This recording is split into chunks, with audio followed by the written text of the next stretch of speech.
Good morning, everyone. We are very sorry for the delay. There's some technical glitch that was being fixed. But welcome, everybody, to the second day of the fourth edition of the Bodh Gaya Global Dialogues.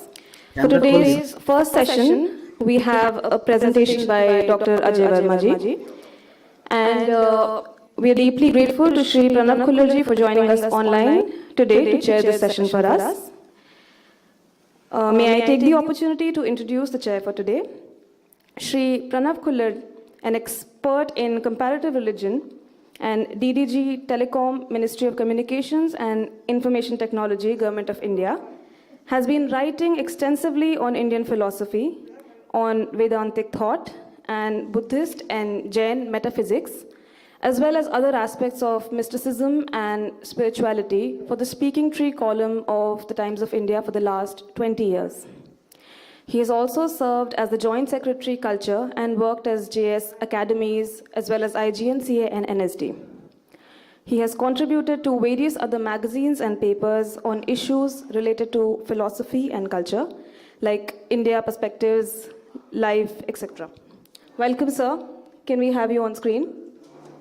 Yeah. Thank you, but I think I've... can you see me now? Sir, can we have your video on screen? Yeah. I've switched on the camera, but I'm not sure if it's showing now. I think there seems to be some technical... Can I rejoin? While we are working on the technical glitch, may I please invite Dr. Ajay Verma ji on the dais.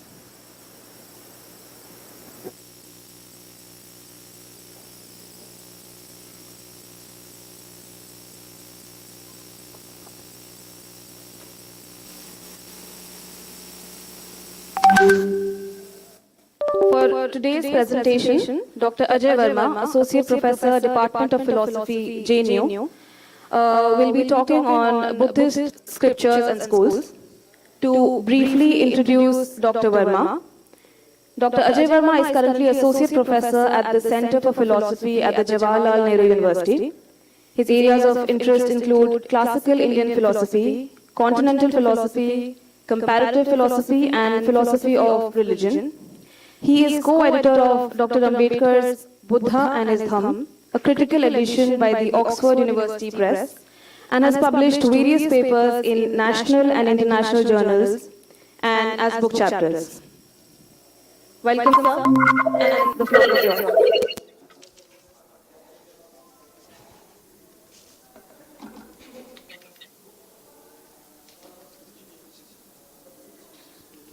Yeah, Sanjay, can you see me now? So, good morning, everyone. And right at the outset, Is it okay? Can you see me now?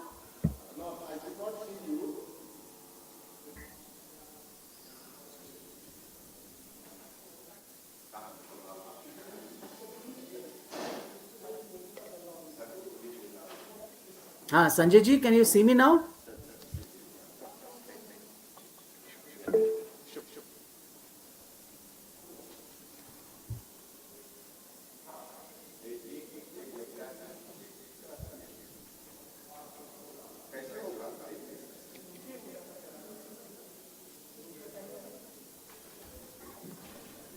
Camera is on. I don't know why is it not showing.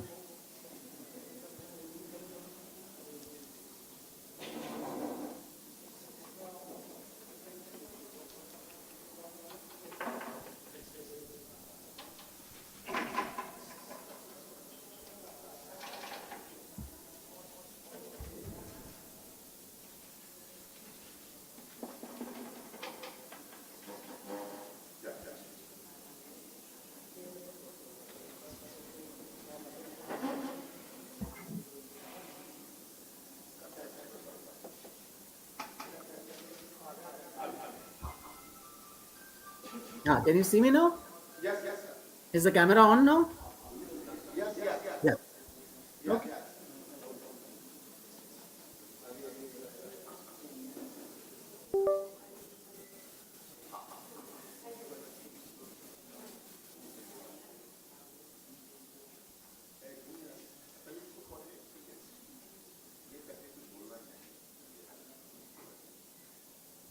Now can you see me?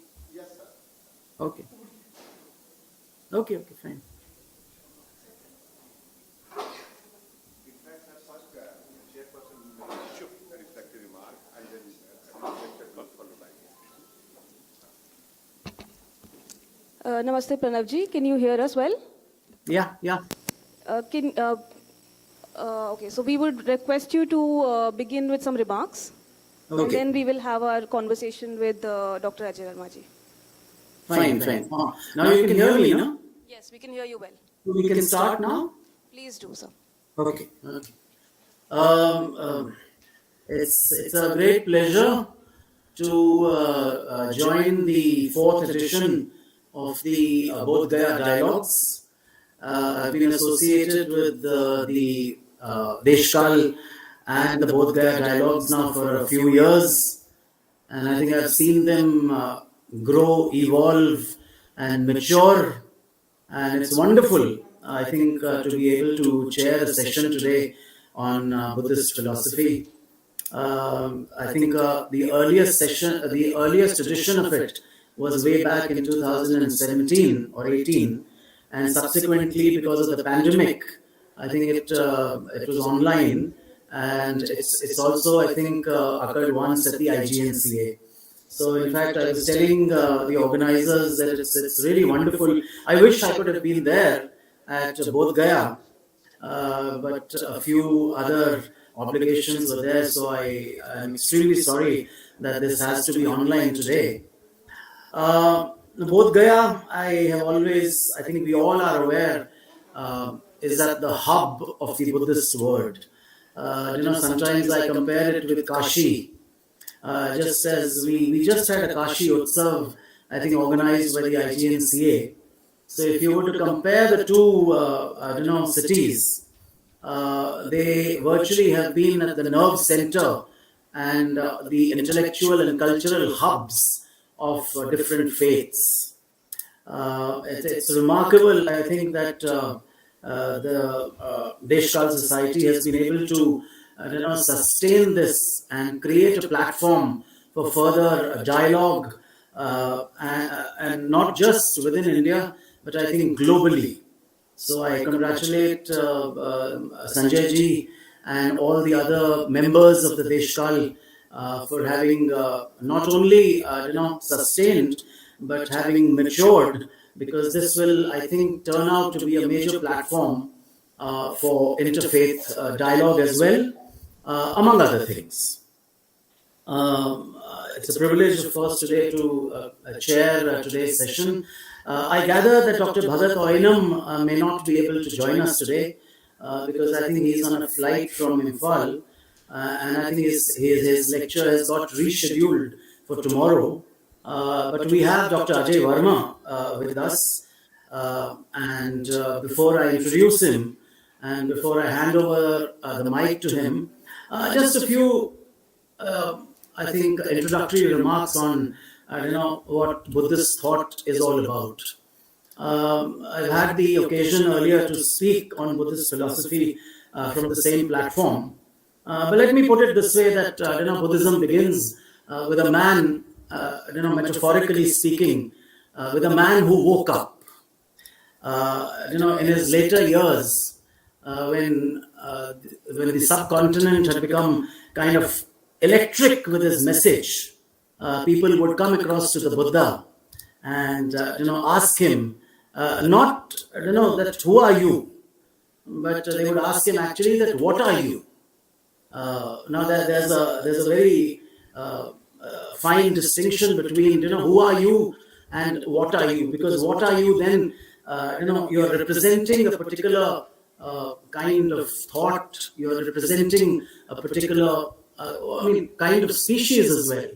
And there's a beautiful answer. One of my very early tutors and mentors, Dr. Houston Smith, used to narrate this little anecdote when he was teaching us Buddhism way back in college.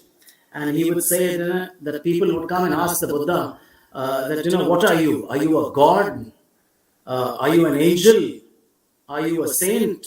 And he would reply, no. And then they would be completely nonplussed And then they would ask him, do tell us, what are you? And he would reply that I'm awake.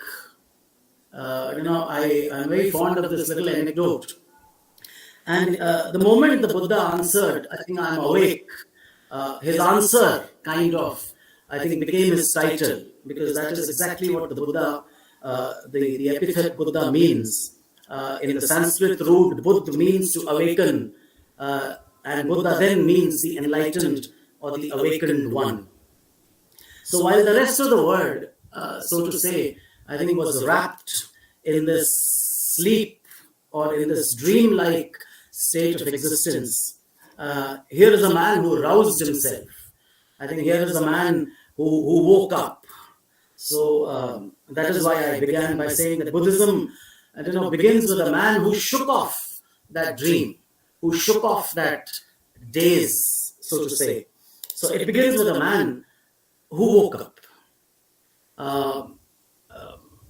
I think there's very little, reason to go into his life. I think all of you perhaps are familiar with the historical incidents of his life. So I wouldn't go there. There's one other little, thing which I would love to which I jotted down because Dr. Oinam had, I learned was not coming today. So I think before I hand over to Dr. Ajay Verma, who will of course, get into greater details with this, I'd just like to say that Buddha, taught for around 45 years. His ministry was around 45 years. And when you talk of basic Buddhist concepts and basic Buddhist precepts, you are also, I think, struck by the fact that here is a man who did not write down anything. The philosophy which has grown up around his figure came up almost a century later, and subsequently, of course, developed and matured into this, into what we call, Shunyavad or Theravada or Hinayan. But the important thing is that, while he was teaching, so his teaching has come to us in one form or the other, but mostly oral in that sense. So the net result, of course, is that there are riches, but his break, I think, with Brahmanic Hinduism, one could debate that, of course, but I think at the very basic, his break with Brahmanic, I think, Hinduism is also, I think, a precept which needs to be, seen, looked at, and deliberated upon. It has been, I think, over the decades, so much of literature has grown around that. But I think that's another critical point, because it marks, you could say, at one level, a break from the old Brahmanism of which I think Hinduism began to be defined by. But it was also a call back, to the Upanishads, as some people, Dr. Radhakrishnan, of course, was very fond of saying this, that here is a man who went back, to the spirit of the Upanishads, to the spirit of Vedanta, to the spirit of, the Vedas, so to say. But that's, of course, a distinction which I think scholars have deliberated upon for long. We have this beautiful division between the Hinayan or the Theravada school of Buddhism and the Mahayana school of Buddhist thought, which has given us, such great dialecticians and scholars like Nagarjuna and the entire concept of Shunyavad. Shankara, by the way, Adi Shankara, I'm again very fond of saying this because I write on Vedanta. Adi Shankaracharya was very often called a hidden Buddhist, because I think he was so influenced by the concepts of nirvana as they were extrapolated in Buddhism. And I think I will leave it to Dr. Ajay Verma to tell us about Buddhist scriptures and Buddhist schools, of course. Let me also introduce Dr. Ajay Verma at this point. I think he's associate professor at Center for Philosophy, Jawaharlal Nehru University. His areas of interest, I think, include classical Indian philosophy, continental philosophy, comparative philosophy, and the philosophy of religion. I also learned that he's written a lot on Bhartrihari, which I think I found very interesting and intriguing, and I would love, I think, to read up more on his work on Bhartrihari. I have had the occasion to write myself on Sphotavad, so I think we could have another session someday on that. Dr. Verma has been the co-editor of Dr. Ambedkar's book, Buddha and his Dhamma, a critical edition which was published by the Oxford University Press. And he's published various papers in national and international journals as well as book chapters. So I think Buddhist philosophy at its very basic, I think you have to go back to the Four Noble Truths and the Eightfold Path. But beyond that, I think there is such a body of work which has come up and which is, I think, intrigued and engaged, I think, scholars across the world. I leave it to Dr. Ajay Verma at this point, and I invite him to read his paper today on Buddhist scriptures and schools. Dr. Verma, please enlighten us further. I think I'll close my introductory remarks here and leave the floor to Dr. Ajay Verma.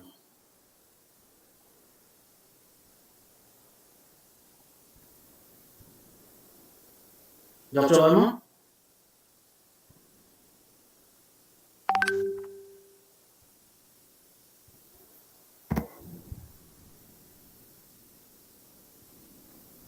Pranav Khullar for such a nice introduction, and let me thank the organizers for inviting me to this event.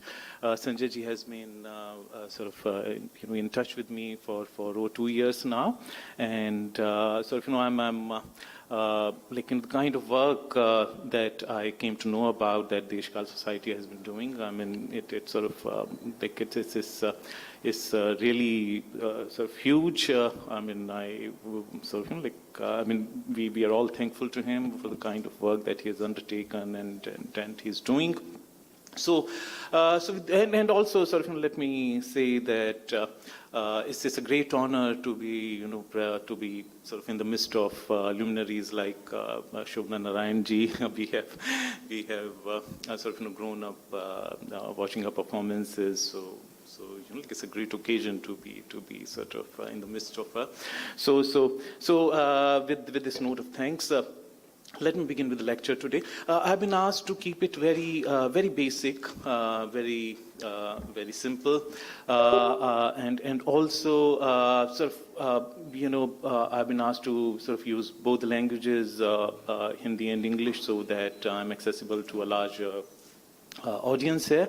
So this is what I plan to do. Also, since the first speaker, my colleague, Dr. Professor Bhagat Oinam is not present, who was supposed to, was given the task of introducing Buddhist philosophy. Though, I must say that I'm sort of really thankful to Pranav Khullar ji that, he has already sort of done that task very beautifully, with sort of, in minimum possible words. So he has already made my task easier.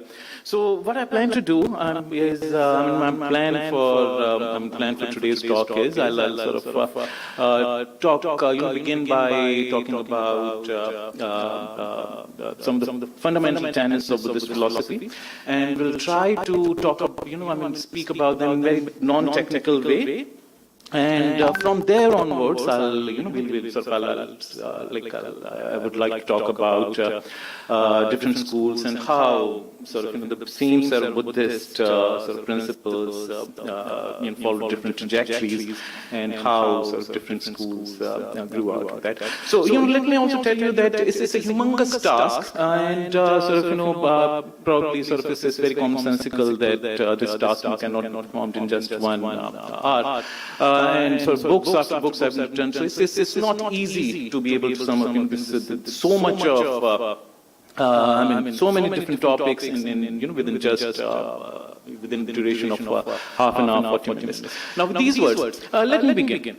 Generally, whenever I'm talking on a particular theme, I find it, really helpful and easy to talk it via negative. So whenever I have to introduce a topic, I first talk about what it is not. And when you talk about what it is not, then it becomes easier to come back to what you want to talk about, right? So let's see what Buddhism is not about. Right, and let's look at the kind of views, philosophical views that were prevailing during the time of the Buddha. Right. So let me begin this way. Objects come along with some kind of very basic kind of presentedness about them. Right? So say, for example, imagine yourself like a child, or maybe imagine yourself that you come across an entirely new thing altogether. Right? Something that you have never seen in your life. What will you do? What you'll do is, that you'll have some kind of specific, categories of mind. You'll try to make sense of what that object possibly could be. All right? Using those categories, you'll try to create a concept around that thing. All right? And you'll try to fit in that object into the categories of mind that you have. Right? Now, that makes that object accessible to you, understandable to you. Right? All that is fine. Now you know how to how to kind of engage with that object. All right? So say, for example, on these chairs, the moment you know these are chairs, you know what to do with it. You know how to engage with it. Right? But then, at times, we want to ask even bigger questions. Like, who made this? All right? Who made the chair? Who made the chair?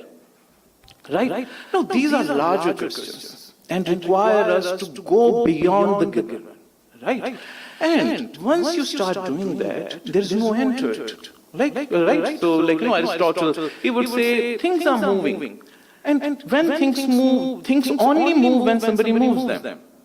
All right? So there must have been somebody who moved. But then the mover also must have been moved by somebody. All right? So it will be it will keep on going backwards. And he said that, infinite regress is not something that's acceptable, logically speaking. All right? Or in ancient times, this is how people believed. So the chain has to stop somewhere. So there has to be first mover. Who is that first mover? It's God. Right? So not exactly the same, but these kind of surmises, you find in any literature, and these kind of surmises were available during that period as well, during the time of Buddha. So, you find several surmises in Vedic literature elsewhere as well. Say, for example, though some of these texts were of much later origin, say, for example, Nyaya Kusumanjali. All right. So something not along the same line, but something similar, like everything has a maker, pot has a maker, everything has a maker. So these mountains, which look like objects, must have a maker also. Who is that maker? It's possibly God. Right. So these were the kind of surmises. Now, but then, though these surmises could be philosophically very interesting, but they come along with some of their own fallouts, which may be, some of which may be desirable, some of which may not be desirable. Right? Because one of the things that we as philosophers, we are always looking for is the whatness of things. All right? As I began, my talk today. What is this thing? Right? And, we start surmising about what that thing is. The moment we define the whatness of that thing, all right, a lot about that thing is already defined. Like chairs. All right? The moment we call it a chair, we everything about that object is defined. Right? Similarly with these surmises, the moment we define whatness of things, all right, then maybe certain living beings would also be such objects in the world. Then everything gets defined about them. Right? So if you are a man, this is what you are supposed to do. If you are a woman, just to give you an example. All right? If you are a woman, this is, these are the duties and so on and so forth and so on and so forth. All right? So outcomes are not always desirable, right? And there is no end to these surmises, right? At times, instead of being liberating, they could be, something that hold you back from liberation. Right? So, and also, this isn't something fundamental about classical Indian philosophy, that you don't reason for reason's sake. Right? There's this famous kind of dictum about classical Indian philosophy, sa vidya ya vimuktai. Right? Knowledge is only that which liberates. So it is, so to speak, a defining feature of any knowing, any inquiry. Right? And as a matter of fact, so much so that most the texts on Indian philosophy will begin with what they are about. All right, so Mimamsa Sutra, Athato Dharma Jigyasa. All right, this is about an inquiry into the nature of dharma. All right, Brahma Sutras, Athato Brahma Jigyasa. Right? So therefore, an inquiry into the nature of Brahma. Right? So the thing is, all surmises would have to be for the sake of liberation. If it's not for the sake of liberation, then it is a useless kind of mental exercise. Right? So this is how it was believed. So some of these surmises, instead of being liberating, could hold you back from liberation. This also Buddha believed. Now, after talking about what Buddha, was not about, all right, let's return to what Buddha was about. So Buddha, first of all, something that was very definitive about, Buddha's philosophy was that he wanted to put human being right at the center of the philosophical discourse. All right. So yesterday, I think Shobhana-ji only talked about this existentialist aspect of this philosophy. So let me pick that point from there. So probably it was the first existentialist philosophy when it comes to classical Indian thought, right? So say for example, look at the first noble truth. Right, the first observable truth about the world. What is that? There is suffering in the world. Right? Suffering occurs to who? Suffering occurs to human beings. All right? And only the person who suffers knows it. Right? Suffering has this qualitative aspect. All right? Oh, sorry. You may be sympathetic about somebody's suffering. But suffering is incurably your own. You only at the end of the day feel it. Somebody else can try to cure it. All right? So this was the point of beginning of his philosophy. And, as you can see, it is very existentialist in nature. The very first noble truth is very existentialist in its tenure. Right? So this is the point of beginning. And he says, Buddha says that, please don't remember me as somebody who propounded a religion. He even says, this is something very one of the defining features of Shunyavada. Nagarjuna in his philosophy keeps on saying, I do not have any philosophical position. Something he keeps saying and keeps defending in most of the texts. Right? He says, I do not have any philosophy of my own. So he wouldn't have liked to be known as either a propounder of a religion or, for that matter, a philosopher. What did he want to be known as? As a physician. Right? So, when something undesirable happens to you, you go to a physician. All right? And physician doesn't start talking about what he or she thinks. She wants to listen to you. All right? The person who's suffering. That the person who is suffering is at the center of the cure, the process of cure, right? So Buddha wasn't somebody who was many times would be silent. He wouldn't be speaking much. People would be coming, meeting him. If you look at some of the sutta literature. All right. Sutta literature, which are a lot of that is anecdotes of different occasions when he was engaging in debate with somebody, when he was having a dialogue with somebody. All right. So he wouldn't be speaking too much there. The voice of the other gets more than its representation there. All right. So he was allowing the other to speak. Right? And then, like he sort of famously is attributed to saying this, that I'm a physician. Right? And that famous story you would remember about somebody who sort of has been struck by an arrow. Right? So the person who has been sort of, who sort of, he's struck by an arrow has pierced, his body. Right? That person, if that person starts saying, well, before you do anything, tell me what is this arrow made of? Right? How deep has it sort of gone inside my body? These are useless questions. Right? First and foremost, you need to just take it out. Right? This is what anybody should do. Right? So this is, this is what Buddhist philosophy is about. Human suffering and curing it. And this is what a physician does. Right? Nothing else. Right? So Buddhist philosophy, by sort of, by its nature, is a philosophy of few words. All right? So it's some kind of a minimalist program, sort of, if you will. Right? So it didn't want to be sort of, Buddhism wouldn't have ever wanted to be a metaphysical system. So metaphysics was one thing that Buddha was definitely against. Right? So second noble truth, if there is suffering, there must be a cause. All right? And if you look at it, sort of, as a parallel with like a practice of medicine, it fits as a perfect parallel. All right? So if somebody is suffering, what do? You do the diagnosis. What's the cause of it? So there is suffering, there is a cause of suffering. According to Buddhism, what's the cause? Dvadash chakra.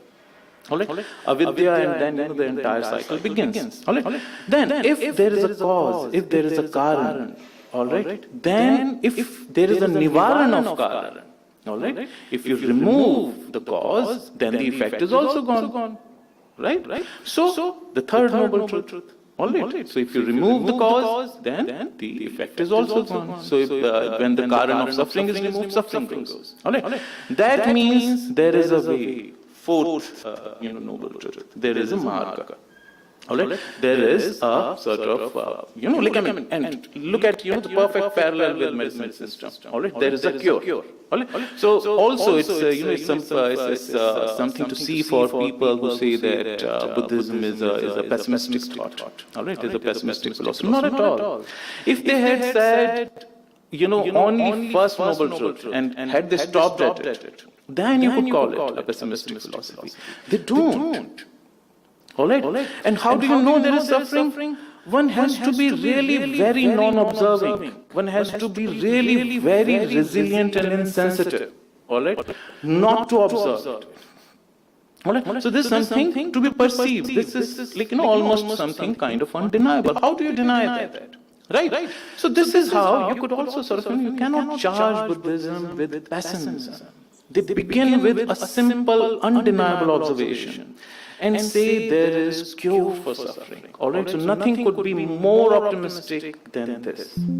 Right? So this is, a very simple, simple explanation. Of course, and if you want to make it technical and philosophical, of course, there are several technical aspects. So simply, putting it, this is how Four Noble Truths, go about, and something that's really distinctive about them is the existentialist kind of tenor that they have, right? Where human person is at the center.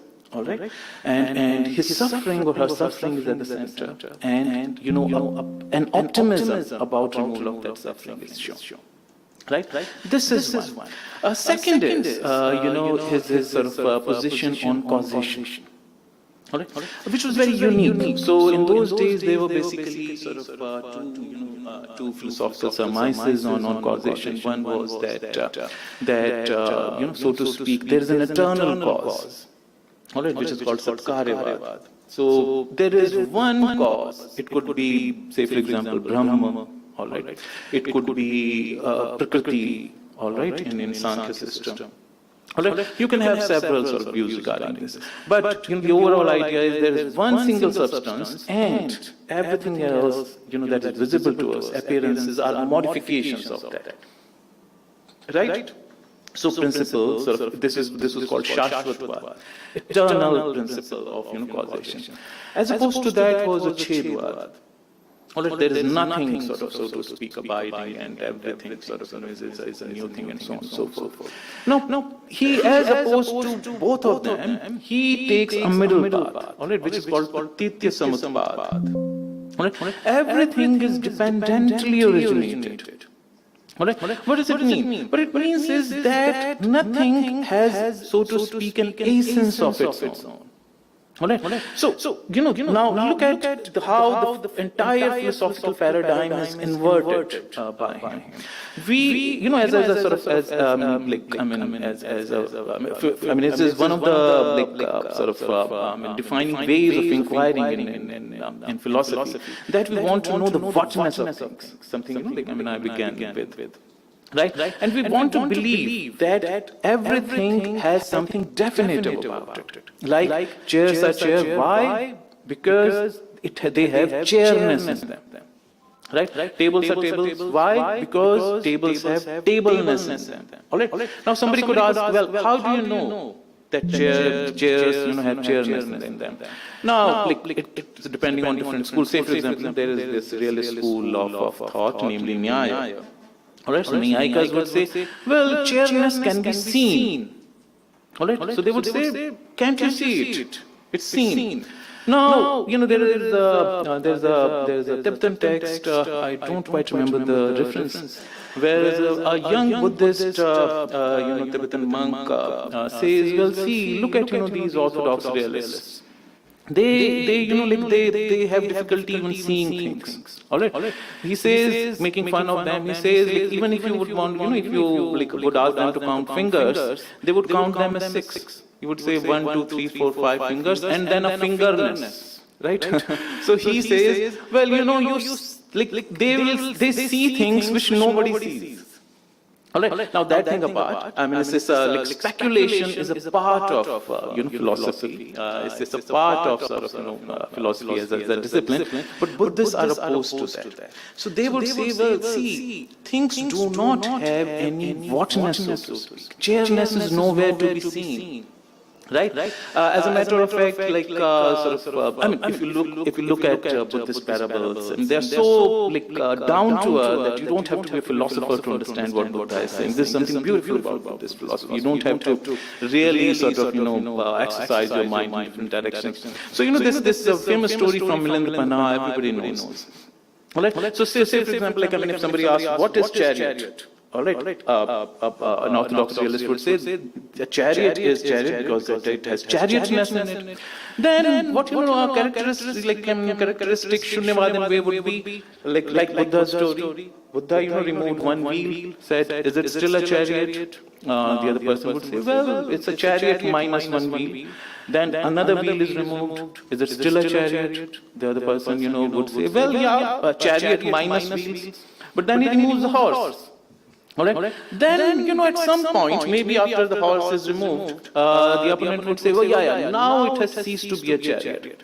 But then it would mean chariotness was there in the horse. Because it's only after the removal of the horse, chariot ceased to be a chariot. All right. But then, horse and chariot cannot be synonymous. Why are you otherwise putting all this paraphernalia? All right. So, the chariotness of the chariot cannot be defined. All right. So, it is as if something that comes out of nothing, out of nowhere. All right. So, this is, in a nutshell. Patit Samutpad basically is the idea that things are fleeting, momentary, that's another something, of a fundamental tenet of Buddhist philosophy. And things are fleeting because they are there so far as dependent, so far as factors that is dependent on are there. Right? Say, for example, look at ourselves.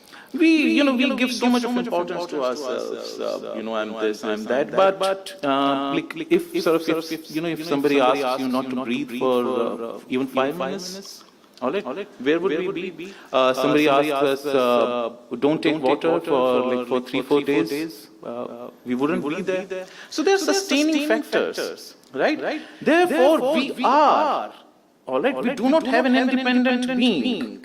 The term for that is Swabhava. All right. So first, sort of, in Shunyavad, the first thing that is demolished is Swabhava. Whereas all the other orthodox systems work with this presupposition that things have a swabhava of their own. We are human beings, so being human is our swabhava, and so on and so forth. So that swabhava is demolished in sort of in the fashion sort of that's characteristic of Shunyavadins. I give you one example just now. So we ourselves, we exist so far as other sustaining factors exist, pratyayas.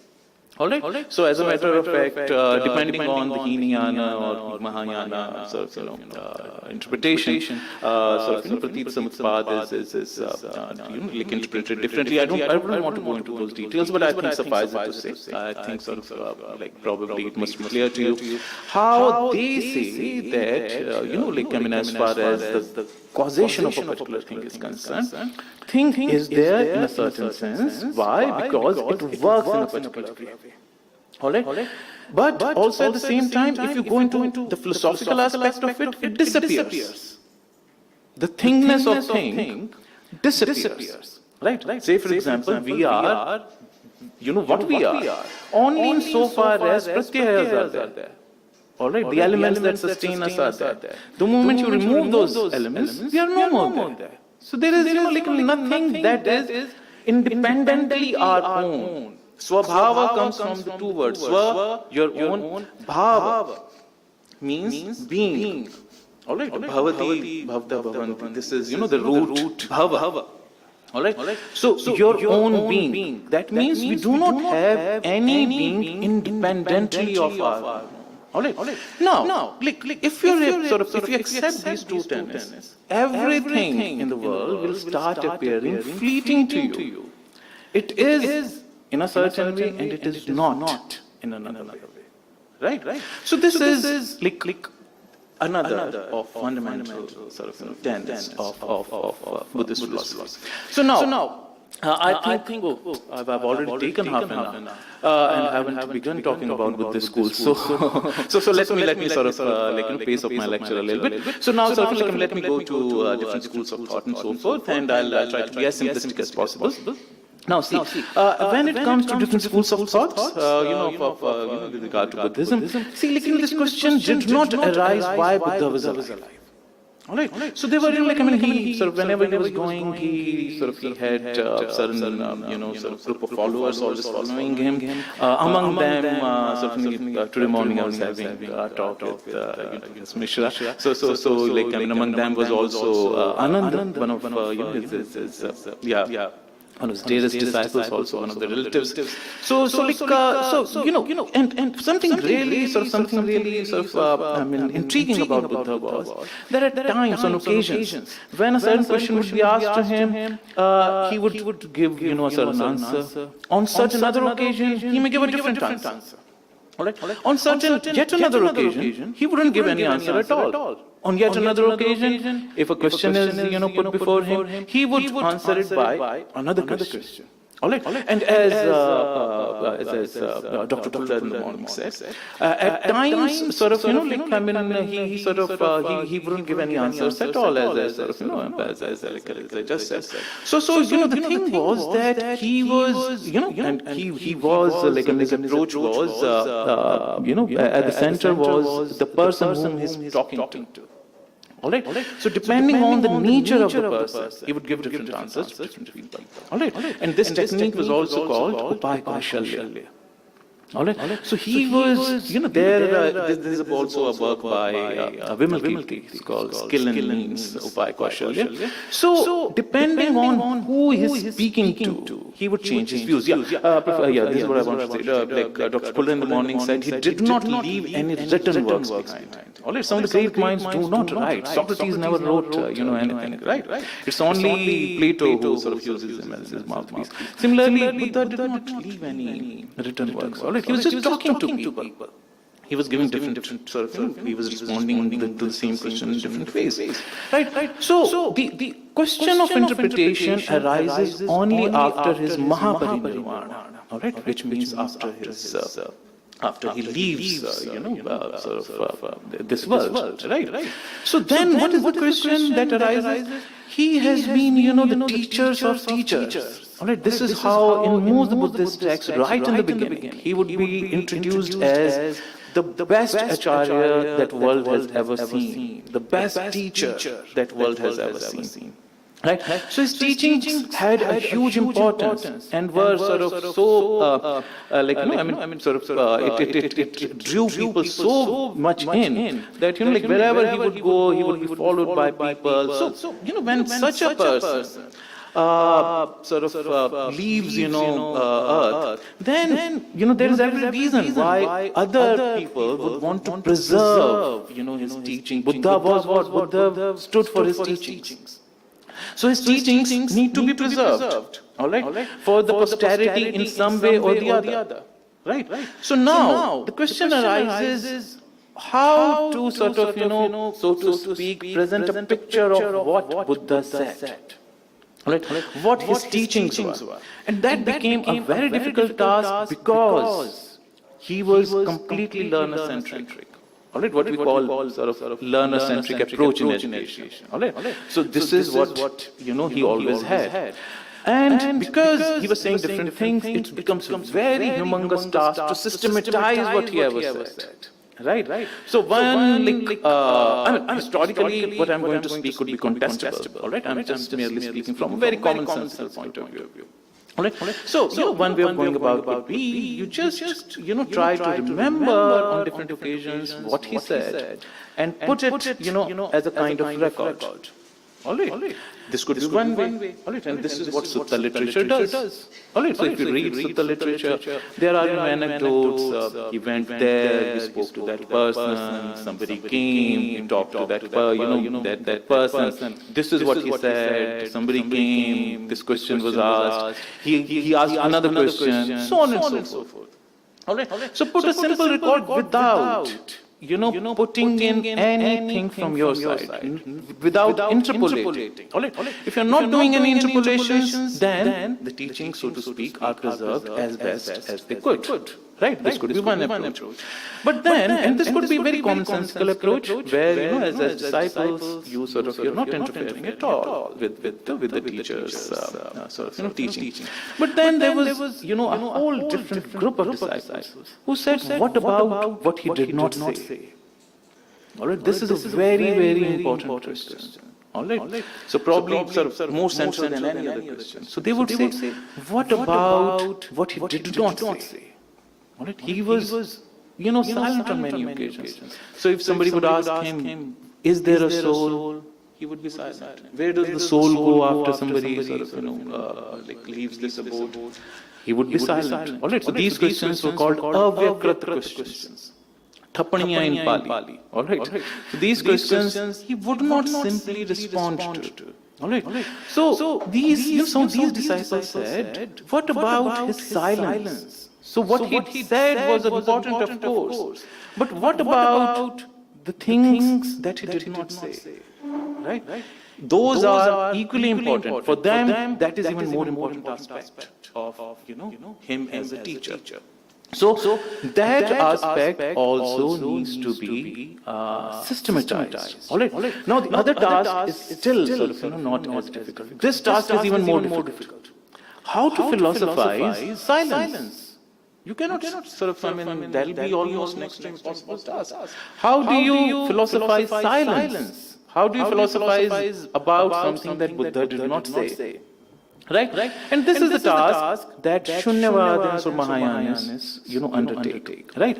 Now, so look, in a very commonsensical, probably very simple way, historically, there can be contestations about this, and then people who are philosophically very deeply conversant with some of these issues might contest it. But very simplistically speaking, this is how this is how the problem arises. Now, this division between Mahayana and Hinayana basically is these two terms are basically coined by Mahayana. Hinayana means smaller vehicle. So, like, no group would want to call itself, a smaller vehicle. All right. So they are otherwise called, known as Theravada, Sthavirvada. There are several terms. All right. And the difference between these groups is very, very subtle, and we wouldn't want to go into that. Right. So now, what are the main differences between these two approaches? I'll try to sort of put it in a nutshell, and then I'll move on from there. So, as far as Hinayana aspect is concerned, and one of the sort of famous work that you may want to look into regarding this is Mool Madhyamika Karika.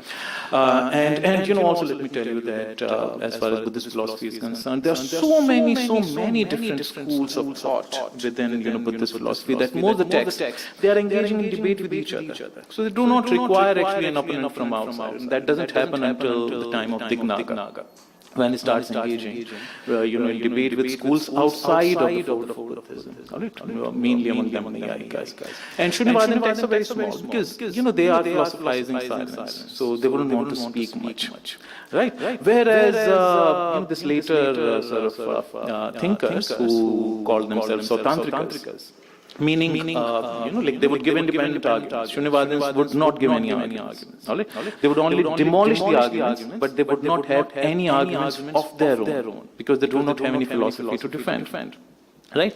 So coming back to sort of the point. So this division between Hinayana and Mahayana, you may want to look at texts like Mool Madhyamika Karika, where there's a debate between Abhidhammikas and Shunyavadins. Some of the main points of debate are whether nirvana is eternal or not. Shunyavadins say everything is of the nature of Shunya. Includes every object in the world. So then the opponent would say, what about nirvana? Nirvana has to be eternal. Otherwise, what's the point in seeking nirvana? If that is also Shunya. But Shunyavadins have to be very consistent with their position. They say even nirvana is Shunya. Now that is very problematic to say. That's something very problematic to say, right? They say that, ultimately there is no difference between samsara and nirvana. Same, world, if seen from the point of view of shunyata, meaning if you realize that nothing in the world has an essence of its own, nothing in the world has a swabhava, then it results in what they call shantam. And by the way, Dr. Kular talked about Advaita, like Shankara, and how he was called Prachanda Buddhist. The term Advaita, non-dualism, no twos. This term for the first time is used in Mool Madhyamika Karika by Nagarjuna. And only nearly 600 years down the line, it resurfaces in Advaita philosophy. So of course, I wouldn't say that everything is borrowed from there. I mean, Advaita system has has its own trajectory. So let's not go into that detail, that debate. So now the point here is that Shunyavadins would say yes, even nirvana is Shunya. How? Because if you look at the same world, not from the point of view of Shunyata, it becomes samsara. It sort of draws you into that 12-linked chain. Right? And the same world, if you see from the point of view of Shunyata, if you realize that for the purpose of utility, objects are what they are thought to be. For a chair is chair, depending on how you use it. It serves the purpose. But beyond that, if you start looking at it philosophically, meaning what? From the point of view of causation, from the point of view of, as I sort of said right in the beginning, who made this? Who made this? So on and so forth. Then you start realizing it's Shunya. There is nothing abiding in it. So the same world, when viewed from the point of view of Shunyata, it becomes nirvana. There is no fundamental difference between the two. Whereas Hinayanis would say that there is some kind of, so to speak, permanence about nirvana. Another thing is that the role that is given to Buddha in these two systems. So like Buddha is thought of as a guide, and the seeker is the term for that is arhat. So seeker has to find his or her own way. All right. Only sort of Buddha can only sort of guide her through, but the path has to be traveled, sort of by. So like not a sort of big, huge role. Whereas in Mahayana system, Buddha is presented as like in a much broader way. Buddha is not only a guide; he is he has infinite karuna. All right. So that famous story, he's still standing at the door of the heaven. He says, "I would not enter heaven until everybody has, is liberated." So in Mahayana texts, including Vajrachedika, which is which is more famous as Diamond Sutras, and Lotus Sutras, this is a recurrent theme. All right. Buddha is saying everybody would eventually get nirvana, including, he says, animals. All right. So he says everybody would get nirvana, and sort of his task wouldn't be completed unless everyone has that. So Buddha, the idea of Bodhisattva, it's much larger, it's much broader. There. Yet another important difference is that in Abhidhamma text, in what is called sort of Hinayanist text, the idea is that everything, their interpretation of Pratissamutpad is a little different. A little different. So they would say that things are evanescent in nature, they are fleeting in nature, they are impermanent in nature, but there are these composing factors. Pratyayas, all right, what they call dharmas, ayatanas, all right. So these atoms, so to speak, they are permanent in nature. All right. So atoms are there, all right, and what arises out of them is fleeting. All right, but there is some kind of fundamental reality at some level. All right, so buck has to stop somewhere. So that is yet another difference between the two. Whereas Mahayanists, take it all the way down. They say everything is relative, including the basic sort of atoms as well. Right? So these are like two main schools of thought.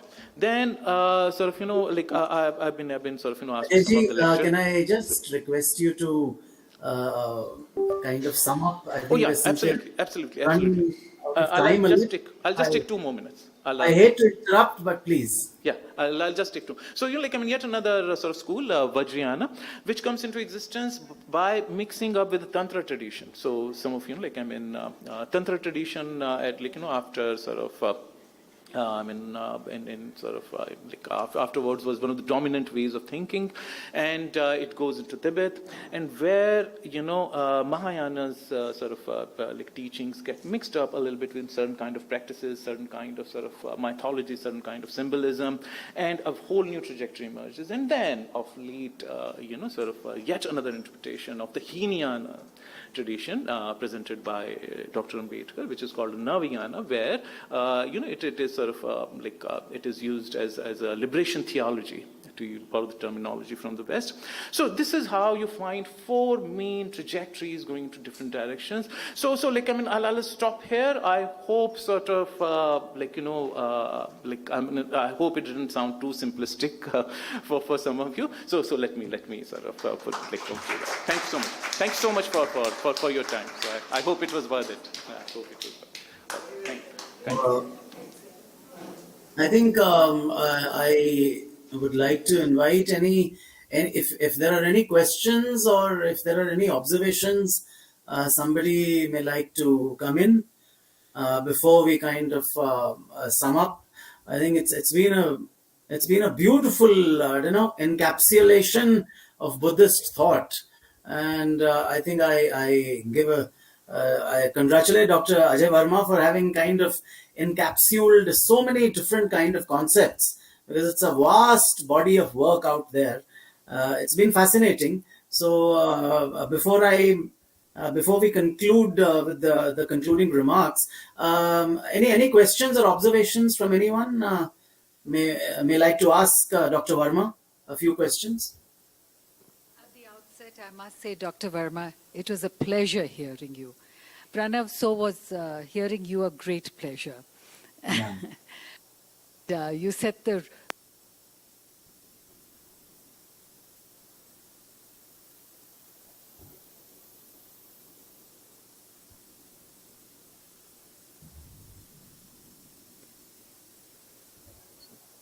We are not able to hear you, ma'am.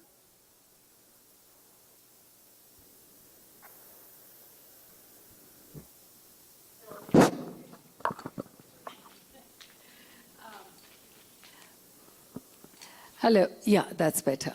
And now, amongst the unsaid, you very rightly said.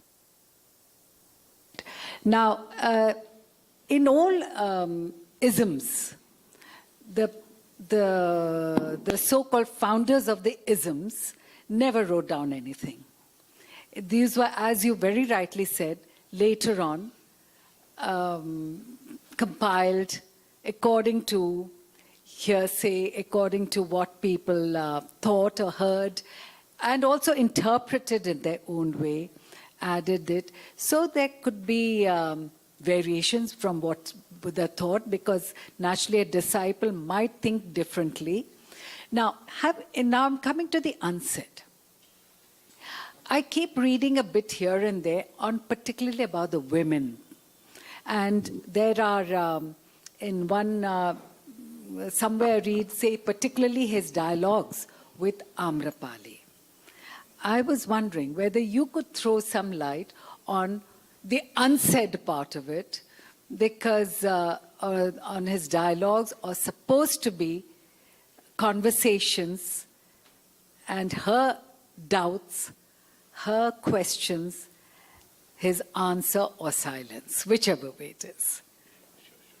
So first of all, thank you so much for your kind words, and thank you so much for your question. And it's like, as a matter of fact, to sort of, I thought I'll talk very briefly about this, but sort of, I sort of got engrossed into other sort of directions.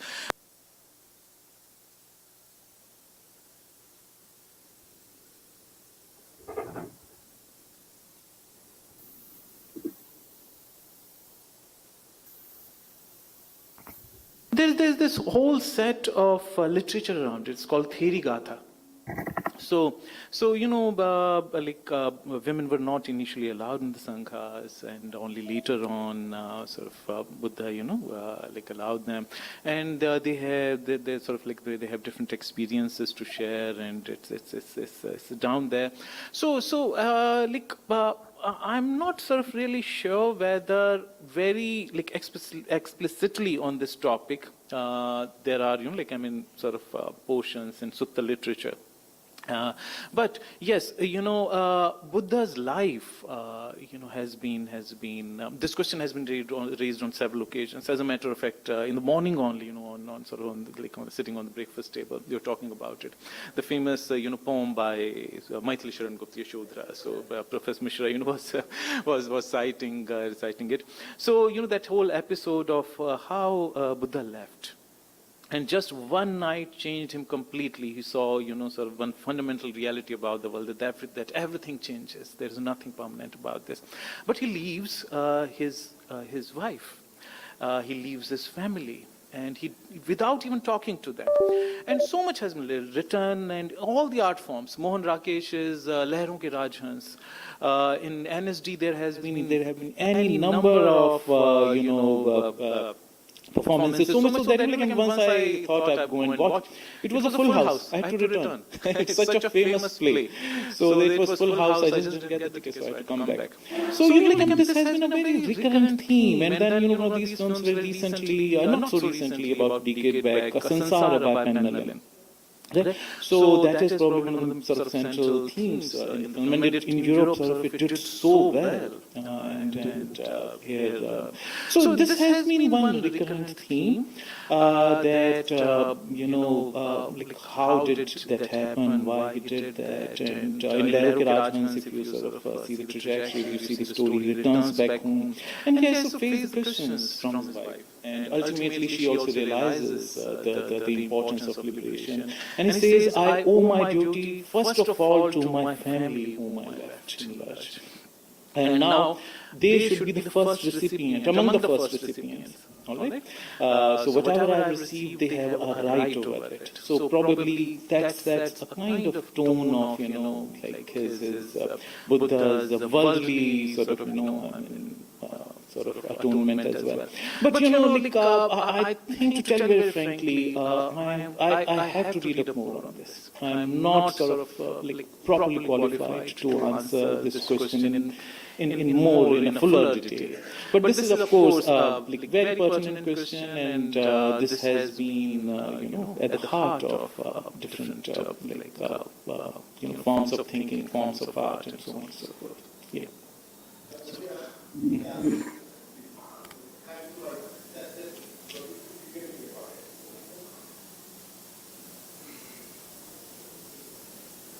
Yeah, if I can just add on, to what Dr. Verma just said.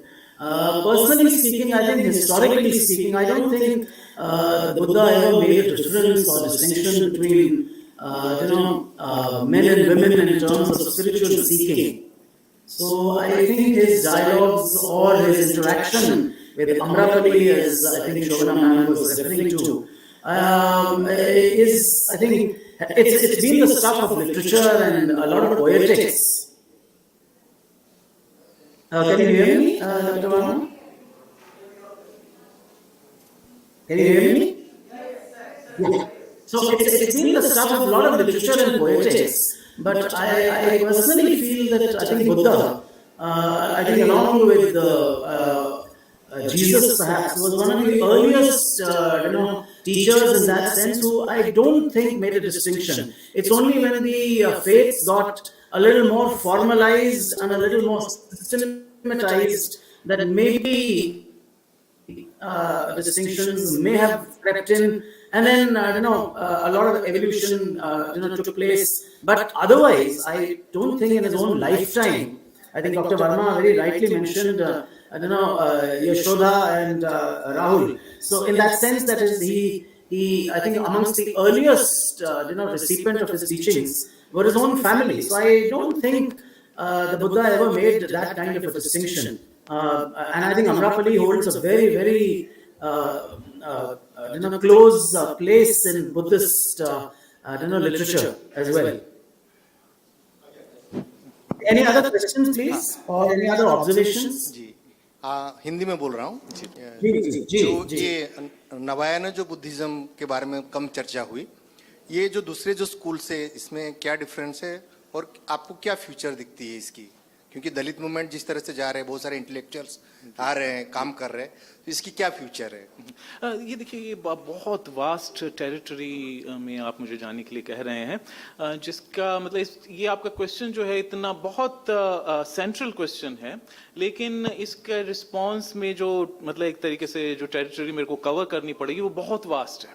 तो इसके लिए मुझे मतलब answer इसका कुछ 1 या 2 minute में देना बहुत बहुत कठिन है, लेकिन हाँ, मैं जस्ट इतना बोल सकता हूँ कि नवयाना ट्रेडिशन जो है वो बेसिकली थेरावाद बुद्धिज्म से ही, जैसे बुद्ध एंड दिस धम्मा में अगर आप देखें तो अम्बेडकर जो हैं वो मेनली वहाँ से जो अलग अलग सूत्र पिटक हैं उनसे वो एनेक्डोट्स ले रहे हैं, लेकिन वहाँ पे जो एक इम्पोर्टेंट चीज है वो ये है कि उन सूत्र पिटकों में भी बहुत सारा मेटाफिजिक्स कहीं कहीं जगहों पर नजर आती है, वो उसको फर्दर टोन डाउन करते हैं बी आर अम्बेडकर जो हैं, और वो एक उनका जो फेमस जो लाइक सेइंग है डॉक्टर अम्बेडकर की कि अगर किसी धर्म के हार्ट में अगर मोरालिटी नहीं है, राइट, तो morality should be at the centre of any religion, which also includes equality, right? And that he thought is something that one finds in the tenets of Buddhism. Alright, with that fundamental, ये एक मतलब इस मौलिक जो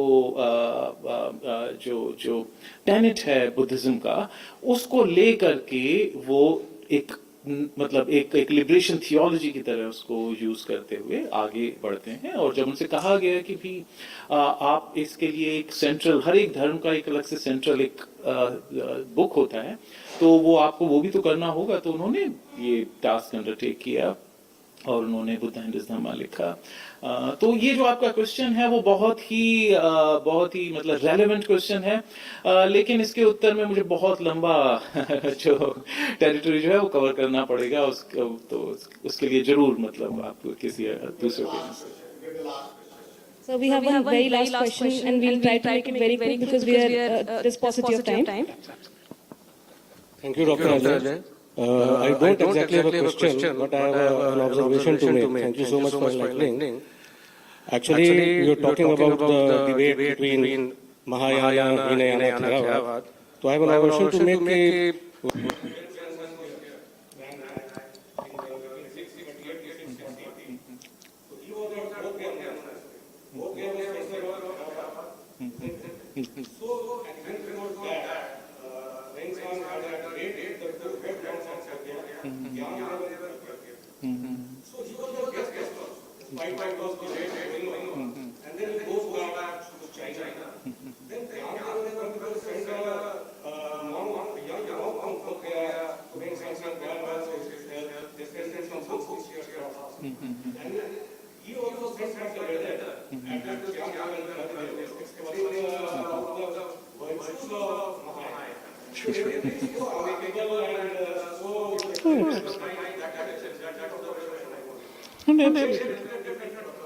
Absolutely.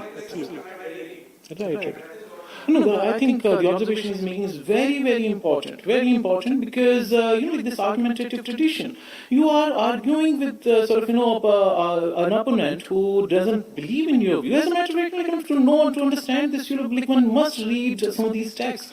Say, for example, Vigrahavartini, which is, so to speak, a continuation of Moolmadmika Karika.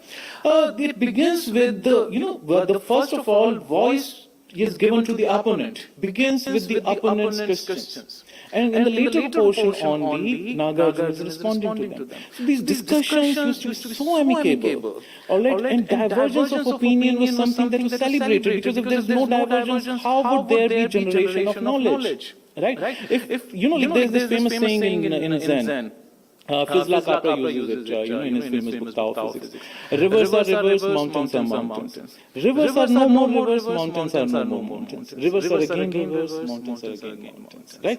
If you have an absolutely fixed notion about what rivers are, what mountains are, all right, then you can only fight about them. Right? So one has to first of all take a flexible epistemic posture. Only then the dialogue begins. And this argumentative tradition, who knows it better than we, like ancient India. Absolutely. Let me just take a minute more and sum up some of the very interesting themes on which Dr. Ajay Verma has touched. I think one, I was struck by the fact, by his emphasis on the whatness of things. And that to me is at the core of Buddhist thought. I think that kind of dissection and analysis of the human mind, which I think the Buddha and the Buddhist thought have done, I think no other perhaps philosophy has been able to do that. So I think one of the themes was that. Second, I think which he touched upon was the impermanence of things. Again, at the very core of Buddhist thought. Because everything is impermanent, because everything is transitory, and thereby, the seeking for liberation. I think the third, among others, which he touched upon, was this philosophy of silence. Because it's very difficult, to build up a body of work on the philosophy of silence. I'd like to draw his attention, and I think aap logon ka bhi attention, towards some of the 20th century, two spiritual giants, Sri Aurobindo and Ramana Maharishi, for whom silence actually became the sine qua non. I mean, virtually the medium of instruction to all spiritual seekers. I thank Dr. Ajay Verma. I think he's touched upon such a vast, work of Buddhist thought in his own inimitable, beautiful way. I think he summed it up.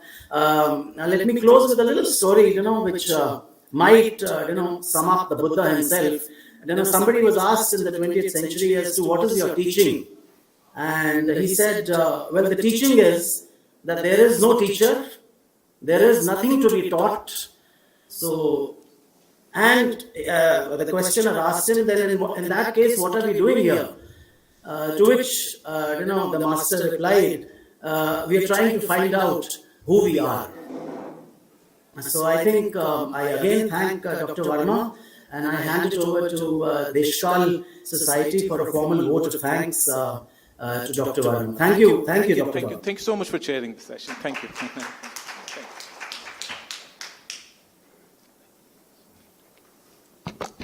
Thank you so much, Pranav Kullerji, for joining us today and sparing your time for us and for chairing the session so beautifully. And we thank Dr. Verma for the beautiful talk and for enlightening all of us today. Moving on, we will now move on to the next session. We are truly honored to have amongst us Dr. Shobhana Narayanji, who will be having a conversation with Ms. Tina Amrit Gill on the theme and life of Buddha, gender and contemporary world. Before we begin, it is my pleasure to introduce our guests to the audience today. Dr. Shobhana Narayanji, a name synonymous with Kathak, is the outstanding doyen of this art form. Dr. Narayan has been awarded the prestigious Padma Shri Award by the President of India in 1992 and the Sangeet Natak Academy Award in 2001. She is also the recipient of over 30 national and international awards, which include Delhi Government Parishad Samman, Japan's OISCA Award, Bihar Gaurav Award, just to name a few. We welcome you, ma'am, and we request you to come to the dais. To take the conversation forward with Dr. Shobhana Narayanji, it is a privilege to have amongst us Ms. Tina Amrit Gill. A brief introduction of her is she is a filmmaker and a consultant with a background in gender, development studies and journalism. Her first independent film, Orange Alert, on pesticide poisoning and the organic farmers movement in Thailand, received the Jurors Special Prize at Earth Vision, the first Global Environment Film Festival in Tokyo. Her film White Robes, Saffron Dreams, which will be screened during the sessions, on gender, intersectionality and Theravada Buddhism in Thailand, premiered at the London Feminist Film Festival and won the first prize at the Central Illinois Feminist Festival, USA. She is presently directing a film on women in early and contemporary Buddhism in India's Himalayan region for the IGNCA, along with 2 poetry films. Welcome, ma'am. And we look forward to the conversation between the both of you. The floor is yours.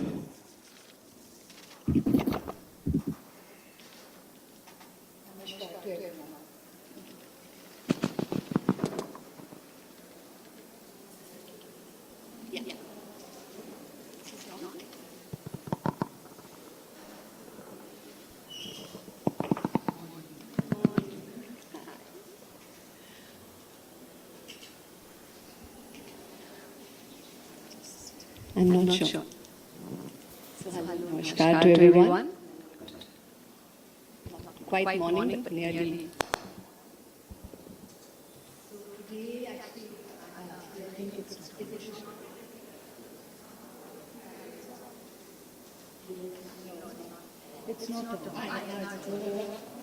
Hello? Yeah, it's on now. It went off. So this morning I had the pleasure of being in conversation with Dr.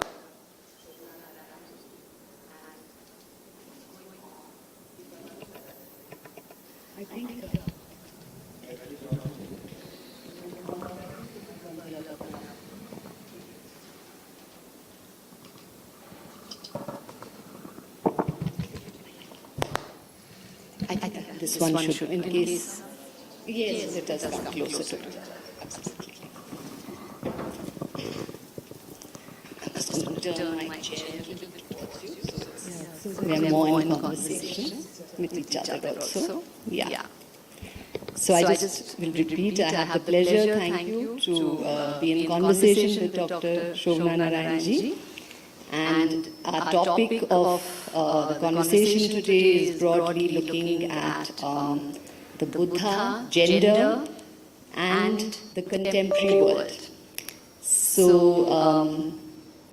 actually, I just wanted to refer first to a question she put to Dr. Verma about Amrapali, and I actually wanted to say that perhaps the reason Amrapali and her life and her conversations with the Buddha are so hidden is because whatever was written later was written by men, and what we call an androcentric gaze. And the writers of the history of Buddhism have almost always been men, and therefore the history of Buddhism actually has excluded women, especially women who played an important part in the Buddha's life, both during his lifetime and then later also women practitioners who have been so important in Buddhism, women Buddhist practitioners of various, from various different disciplines of Buddhism. So, looking at it in that way, I'd like to ask Dr. Shobhana-ji that what today does she feel the Buddha and his teachings, what relevance do you feel they have today for women? Thank you very much. Interacting with you. And I must say that I was very, it was a very good morning for us because I learned a lot from Dr. Verma's excellent presentation and his, what he had explained and his explanations, which were simple yet very succinct and very full of depth. Now, when you talked about, let me first go back to your earlier remark about, I agree with you totally that most of the literature written on women have been rather by men, in largely in all walks of life.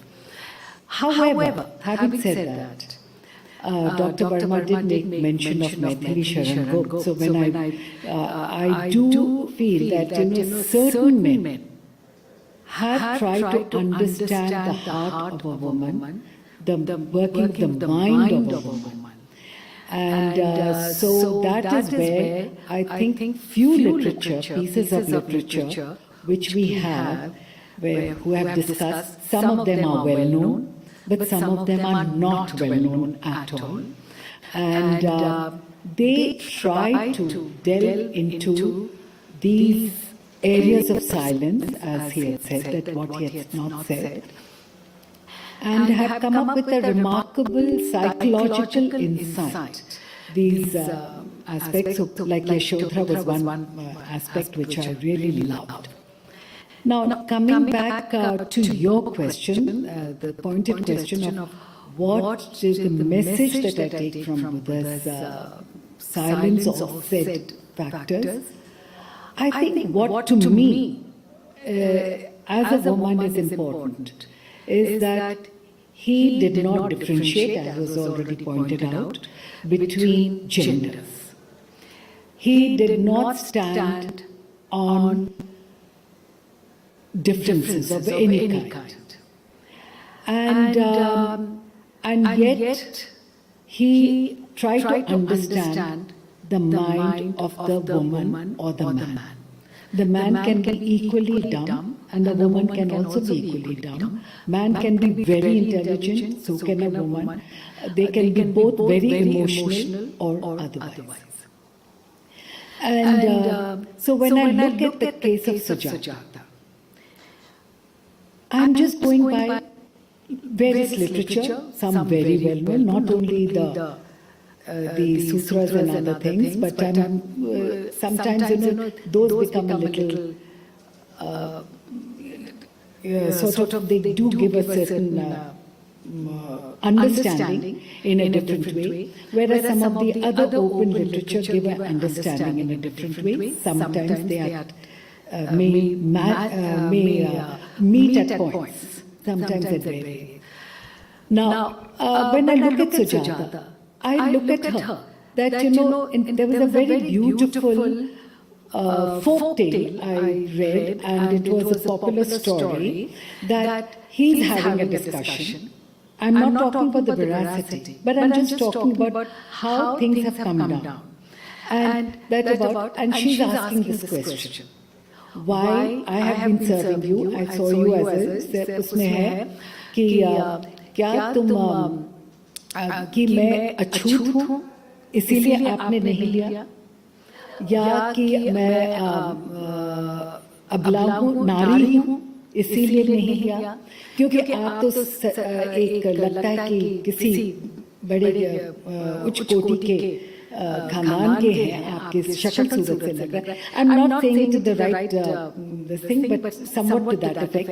तो इस तरह के जो सवाल है उन्होंने पूछे, प्रश्न पूछा, it shows the women's perspective from the period that we are closer to, what the woman is going through.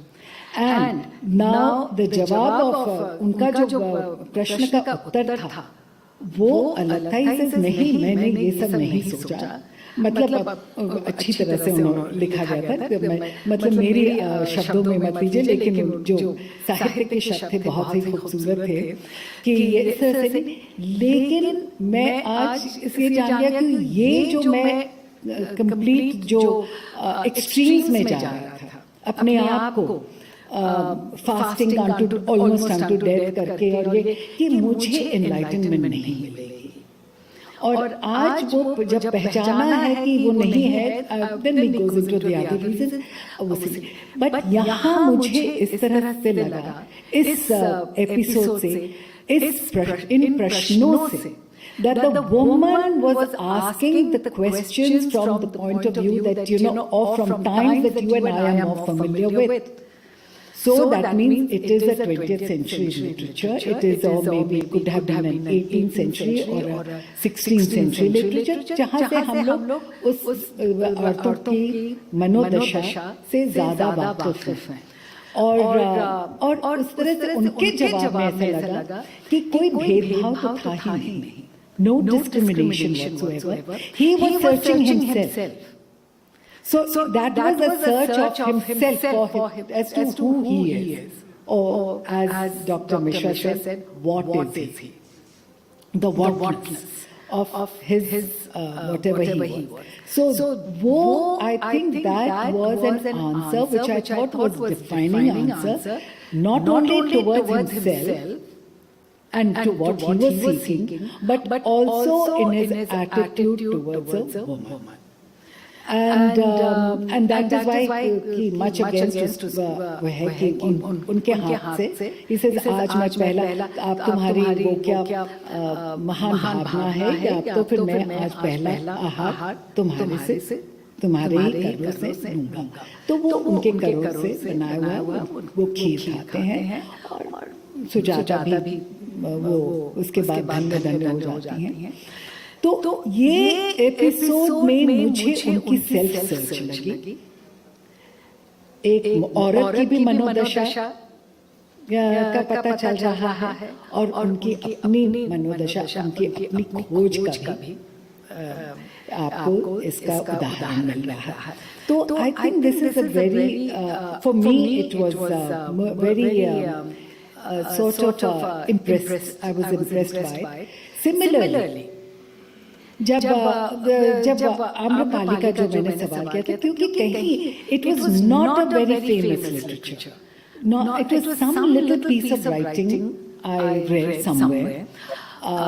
Maithili Sharangupta की यशोधरा की तरह एकदम महाकाव्य नहीं था, लेकिन कुछ कि उसमें आम्रपाली, शायद वो उस कवि की कल्पना थी या उस ड्रामेटिस्ट की कल्पना थी, लेकिन बहुत अच्छी, मुझे तो अच्छी लगी, और मैं उसी को शेयर कर रही हूँ कि उन्होंने, वो आम्रपाली कह रही कि आप यहाँ आती थे, लेकिन आप औरतों को क्यों नहीं अपने संग में लेते हैं. तो ये, और अब उनके साइलेंस, वो है silence. There is also talking about silence. This particular lekha कि silence है, like he keeps quiet, he hears around, he now was egged on by that, क्योंकि आप सबको मालूम है कि उनके यहाँ, उनके निवास स्थान पे कभी कभी ठहरा करते थे जब उनके दौड़ में दौड़े कर आते थे. तो वो egged on by that, she is asking that is it because you are unsure of yourself, that a woman in the midst of men, does that make you unsure of yourself? So it's a rather pointed question at the attraction of a woman's womanhood vis-a-vis a malehood? Or is it because there is something that, or do you feel that it would be corrupting the, in the male Sangha, it would not fit well? So, or is it something else that you are thinking of, philosophizing? I think these were 3 or 4 questions. And then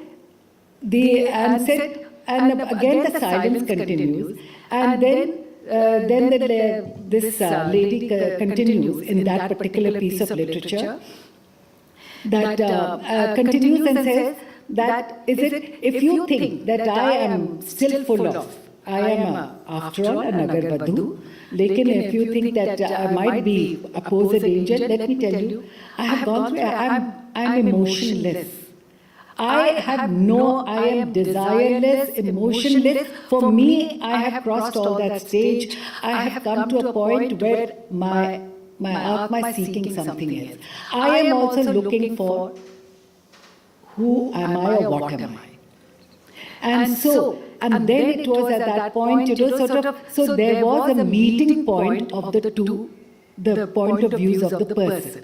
So here was again another episode, another piece of unknown literature which really impressed me, and it sort of appealed to me, because somewhere I would also, a thing appeals to you when it sort of resonates within you. Similarly, when I read our famous Maithili Sharan book in the 70s, when I was reading him and I said, Sakhi wo mujhse kehkar jaate, I was weeping. And और जब मैं झरझर आंसू और मैं पढ़े जा रही हूँ और झरझर आंसू as though कि वो शायद मैं ही बोल रही हूँ, और उस समय मैं शादीशुदा वगैरह नहीं थी, तो ये भी नहीं था, और ना मेरे कोई कभी अफेयर्स हुए थे, तो फिर I mean nothing, but I felt I was moved as a woman कि this is it, कि और झरझर आंसू कि ये ऐसे क्यों, how would I feel, and I felt as though I was her. That is it. So that was another part. And then also how I love the way her transition in that कि राहुल की वो माँ कह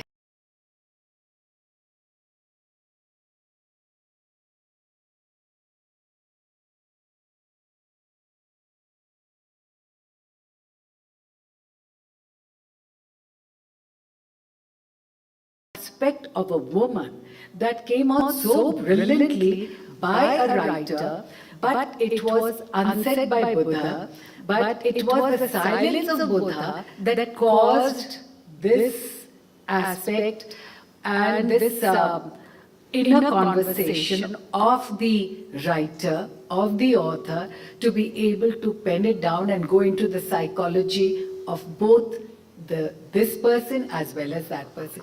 And I still remember in this particular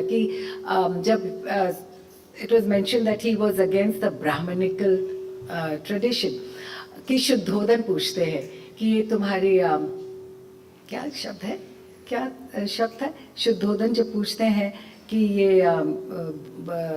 कौन से वाद है something, तो उसमें फिर एक जवाब वो मैथिली शरण गुप्त का बुद्ध के कंठों से है, हाँ भावों से है कि नहीं ये बुद्ध की ये क्या रीत है, ये क्या शुद्धोदन शुद्ध की हमारी रीत है, तो इस सेंस में ये बुद्ध की रीत है. तो फिर वो अगेन दैट रिवर कि मैं अपने आप, वो रीति का क्या मतलब हुआ कि मैं अपने आप को ढूंढ रहा हूँ, मैं मेरे सोचने का ढंग अलग है, और ये अभी जो वातावरण है, जो एक सोच है, उससे मैं हटके अपना कुछ मतलब कि कुछ कहीं मेल नहीं खा रहा है. तो आप जो भी कह रहे हैं पिता हैं, लेकिन जो भी है, लेकिन मेरी अपनी सोच है. तो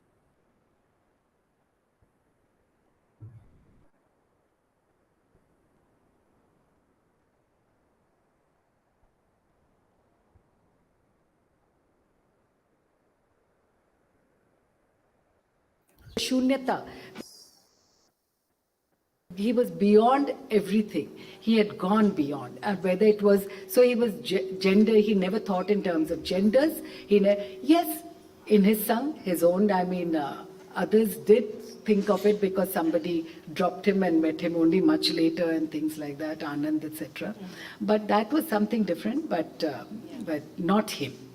And he had a very, very agender approach, a very empathetic, sort of full of empathy about humanity or humanitarianism and about being able to deal with aspects in your life. I mean, I think, patriarchy, if we want to look at this ism, but it was very dominant even 2,600 years ago at the time of the Buddha.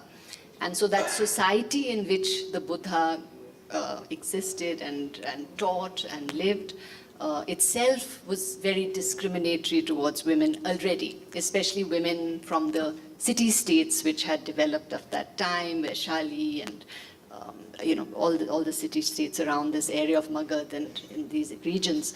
So interestingly, Vaishali was the only, it was a short-lived democracy of about 70, 75 years, but so was it. It was democratic. Right.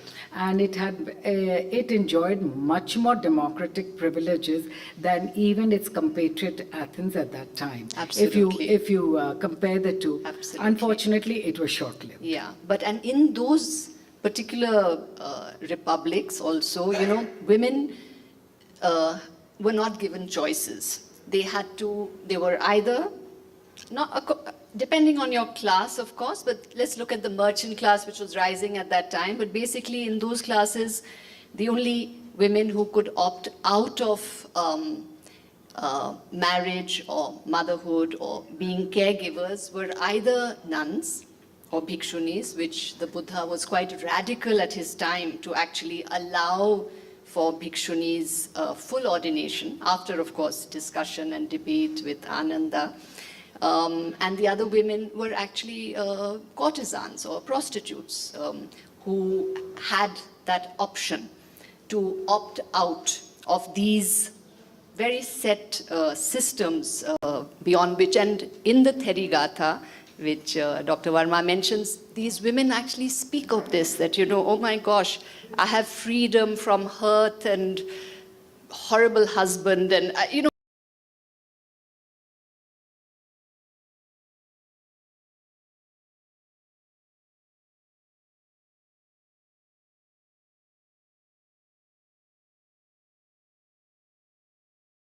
Yeah, no, this is actually the Therigatha was, of course, everything was written and put down into writing later. These were all in the oral tradition. Yeah. But given the fact that they are so critical, I think they probably are closer to home than perhaps some of the other writings which came much later. Yeah. Yes.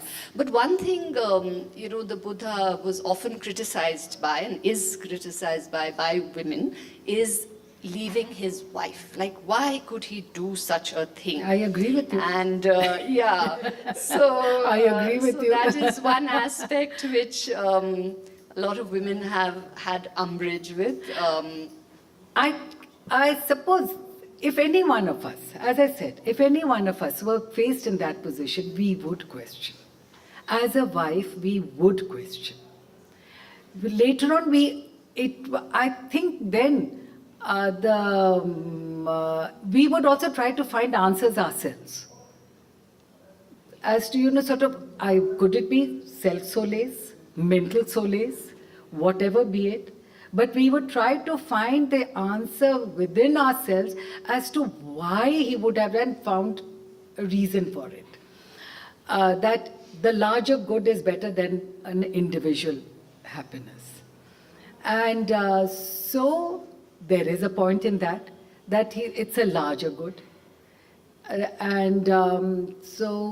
Or it was not a larger good at that time, but it was a personal search of his. That larger good came much later. It started off with a personal search. So the question is that even if you, as they says कि अगर जाना था तो मुझसे कहकर जाते ना, मैं कभी मना तो थोड़े ही कर रही थी. तो फिर I mean those are the very pointed questions asked by Maithili Sharan को through the lips of Yashodhara that स्वयं सुसज्जित करके क्षण में प्रियतम को प्राणों में के पण में हमें भेजती रण में हम तो रण में भेज रहे हैं सब कुछ है हमें भेजती रण में छात्र धर्म के नाते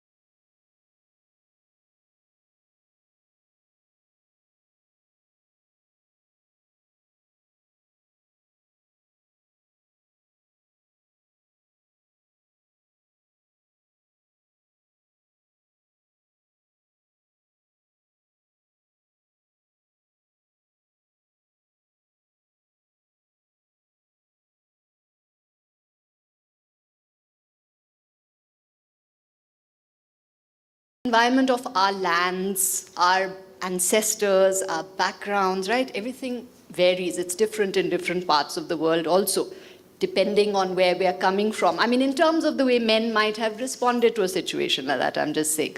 But ultimately, you know, it's, to me, what I take from that is if we don't understand whether we are men or women or other gendered, if we don't understand our own minds and our own habits and how these habits may hurt someone else. In this case, perhaps the way in which Gautam Siddharth's disappearance in that sudden manner may have hurt Yashodhara. You know, and if we don't understand ourselves, and that was actually the entire journey he took, you know, to really understand the mind, because it was such a deep journey that perhaps if he had earlier, you know, been there, he might not have done it in that way. When you talked about it might be different in different cultures, etc. I would say, first of all, physiologically, biologically, a woman in all cultures and a man in all cultures are the same. And there is a certain difference. So there are certain sets, you know, it's natural instincts. So the natural instincts would be the same irrespective of which part of the world we grow up in or which culture we are born into. But yes, it is how we train our minds and that sort of starts, and also depends geographically.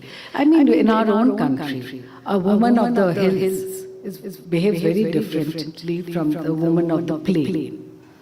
And the men on the hills behave very differently from the men on the plain. So we do see the differences. We also. So I think there, how we grow up, the kind of external circumstances, wo factors, how they start impacting our behavioral attitude also plays a different, plays its role.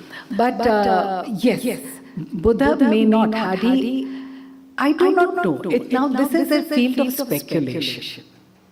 So I am now going, everything is speculation. Even when people are writing reams of literature, they are speculating from where their perspective, or they are trying to philosophize from their perspective.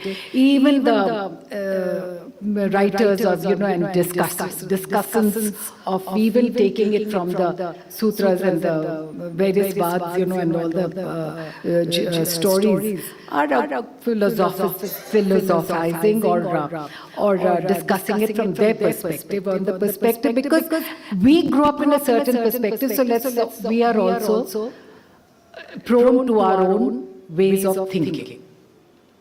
And लेकिन शायद मैं न कह सकती हूँ कि हो सकता है कि अगर वो बुद्ध उनसे यशोधरा के साथ डिस्कस करते, भाई मुझे समझ में नहीं आ रहा है, मैं जाना चाह रहा हूँ छोड़ करके, तो पहले तो वो रोना गाना होता, ये सब होता, पता नहीं.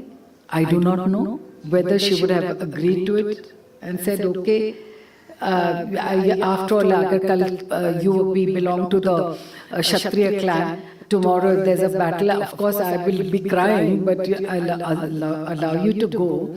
So maybe she would have said yes, he may have gone to do whatever he want. Maybe he would have not been able to do so. I do not know. Because again, he is finally, even though he sort of elevated himself, he found his own path. But let's not forget, as long as he lived, there was a human part of him. So how his mind would have functioned at that time, I do not know. It is speculation. And if there are literateurs going to speculate on that, so be it. But let it be. But I do not know. But I have another point of speculation. That is, was it right of Yashodhara to donate Rahul? I mean, he was a chota bacha of 6 years old. I mean, did she think of him? I mean, he has his mind. Did she? I mean, in a way, aren't you saying that you are now? आपको मैंने ऐसे कर दिया, बस यही आप है. जैसे बचपन में ही अगर आप देवदासियों के बारे में सुने, तो आपको माता पिता ने, क्योंकि वो गरीब हैं या कुछ है, तो उन्होंने मंदिर में छोड़ दिया. लेकिन ये अपनी तरफ से तो, क्योंकि मैं उनको पाल नहीं सकता, इस बच्ची को आपने छोड़ दिया. लेकिन आपने तो देवदासी के जीवन में उसको या तो अच्छी तरह से दे दिया या आपने कंडेम कर दिया. आपका जो आप शब्द इस्तेमाल करेंगे, द वर्ब इस्तेमाल करेंगे उसके पहले, it depends on your perspective. So I have another issue from Yashodhara's point of view, vis-a-vis her own son Rahul. But as I said, these are issues we can discuss about it, we can perform to it, we can write about it, we can even sort of do whatever we want. But there are so many human relationship. Let me also say, human relationship and the working of a human mind is fascinating. You never know, you can never come with a final answer that so be it. ये मतलब यही है, so be it not. Because whatever I've said, it is not. ये है, it है, लेकिन it is not. At that point, I'd also like to ask the audience if there are any questions they would like to ask Shobna ji, please, in the context of her work and what we've spoken, please. Yeah. Maybe we can hand the mic around. I don't know if any of the mics are working. Dr. Verma ji would like to ask a question. This mic is definitely not working.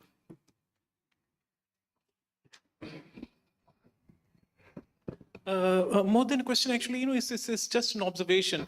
Like, I mean, I was just thinking that famous Zen saying, rivers are no more river, rivers are rivers, mountains are mountains.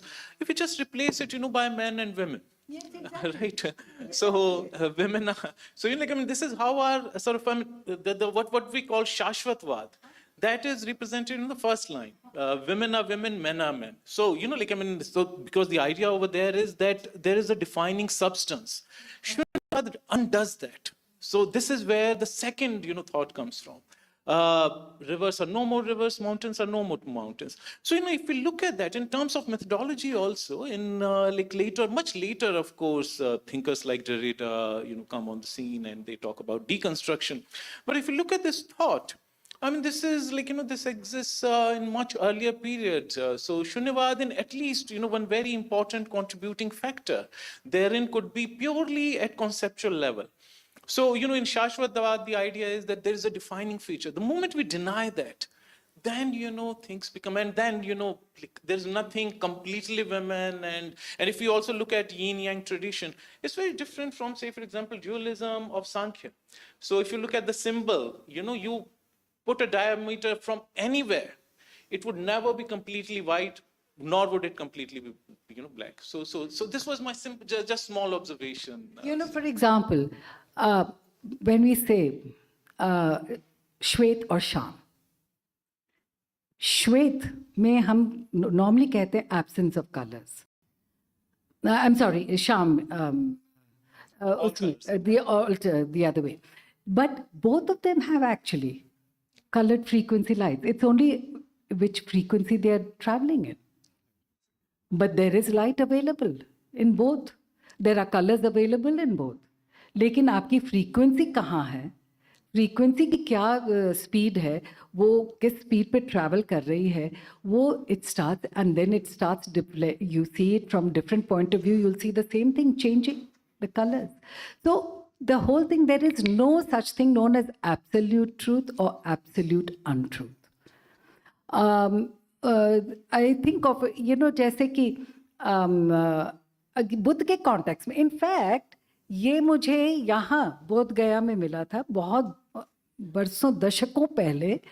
मैं यहाँ नृत्य कर रही थी, तो फिर जब मैंने ये पॉन्ड देखा और वो कि इसमें कहते थे कि मैंने कहा कहाँ, वो बैठ के जब मैं दशकों पहले, तो कहे कि नहीं वो यहाँ वो घूमते रहते थे, बैठे तो थे, ये आपकी बोधि ट्री है, लेकिन वो घूमते रहते, वो परिक्रमा जो है, एक वो पॉन्ड है ना वहाँ, तो उसमें हाँ कि वो परिक्रमा, तो वो लेकिन वो मेडिटेशन में थे, वो हमेशा ही मेडिटेशन में थे। और पॉन्ड, अब मुझे उस वक्त समझ में आया कि आप जो कर रहे हैं वो पूरा जो है ध्यान है, लेकिन क्रिया ध्यान है, क्यों क्रिया चल रही है और ध्यान भी चल रहा है।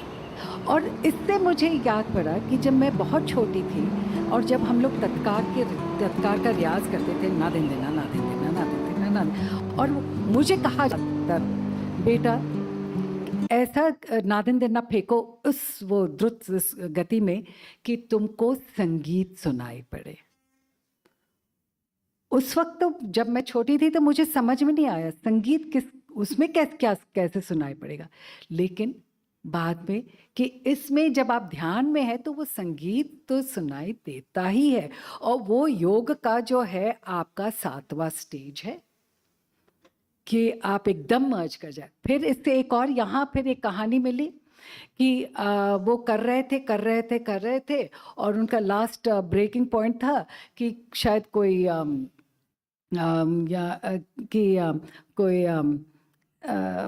म्यूजिशियन अपने शागिर्द को कह रहे कि वो तार जो है वो ट्यूनिंग सिखा रहे थे कि बेटा तार को इतना मत कसो कि वो टूट जाए और इतना ढीला ना रखो कि वो बेसुरा हो।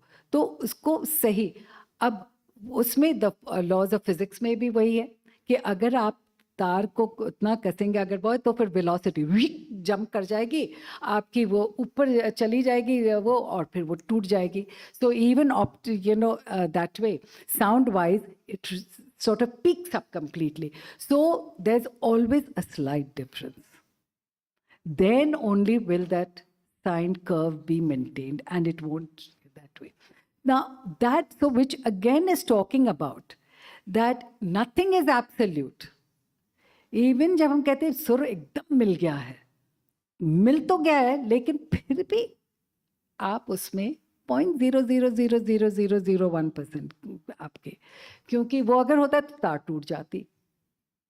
तो अब ये these aspects are actually makes you think about the so-called absoluteness, because there's nothing absolute. No, thank you for that. And, I also just wanted to say, also in response to what we were hearing earlier, that, well, firstly, the Buddha, he could have made a decision at that time that, okay, I've reached enlightenment, nirvana, and now I go away and I just make myself a recluse, which is what a lot of the traditions were in the spiritual world.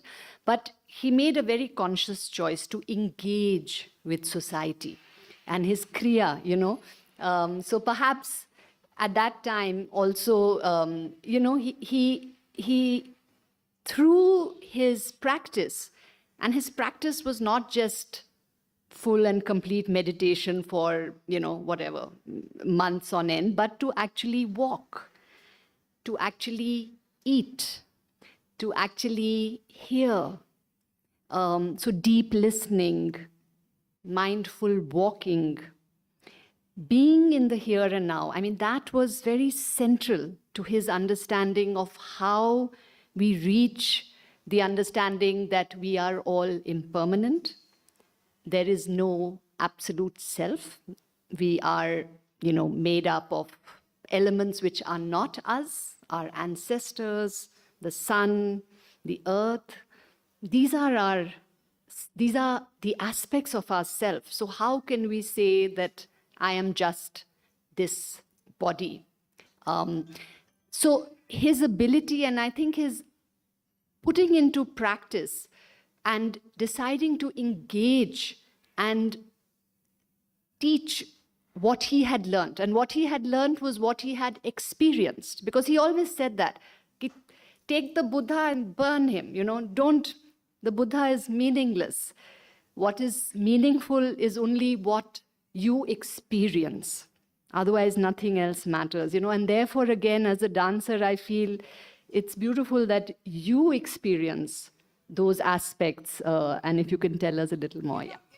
Every situation, there are so many perceptions to it. I would react to a situation differently. 10 people will react to it differently.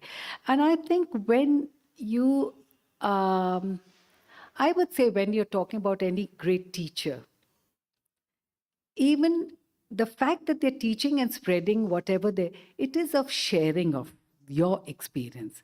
I have experienced it this way, but I'm giving it, but your experience would be different. Your perspective would be different. And I think a good teacher never binds down that you cannot think in terms of originality, because you are different. Your swa is different. My swa is different. And so any good teacher will always share, but allow discussion. So even when I look at all our ancient Shastras, they're all discussers. It's always in a dialogue form. Nothing is unique. It's not top down. It is always a dialogue. And it is encouraging dialogue. But it's never encouraged only one flow. It has encouraged several tributaries also of thoughts and several flows and several currents, opposing currents at the same time. And I think one learns how much more from opposing currents rather than from just a unicurrent affair. And so that has been the strength of our ancient experiences as given to us, left to us in our Shastras. It is much later that there was a different modification of way of thinking, but still scholars have always sort of gone back, have always believed in the discussant point of view. Yes. Thank you for that, because I think a theme which has been coming out over the last 2 days has been this whole issue of dialogue, and dialogue with compassion, dialogue with deep listening, again, going back perhaps to the methods of dialogue, which might have happened in older times, and again, perhaps looking, this whole point of, whatever, feminism or deep ecology, where I come from often, I've realized that if you go back to some of the teachings of the Buddha, there are answers within them. For example, this whole construction of the male and female, it's a construct, right? We construct it. We live it out in different ways, and similarly, the understanding of deep ecology, which comes through those teachings, which is basically that, we are the earth, we are the rivers, we are the mountains, because that is what is in us, actually.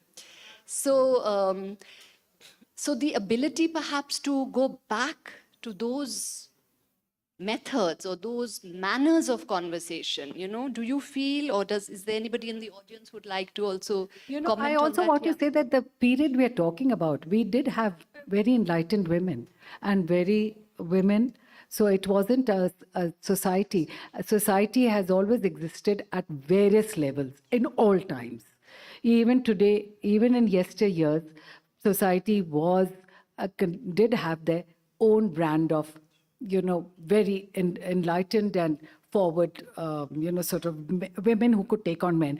In fact, Upnayan ceremonies and other Shraddh ceremonies could be performed by women. Pandits, you know, they could do it, but later society thought of it differently. In fact, the famous Manu,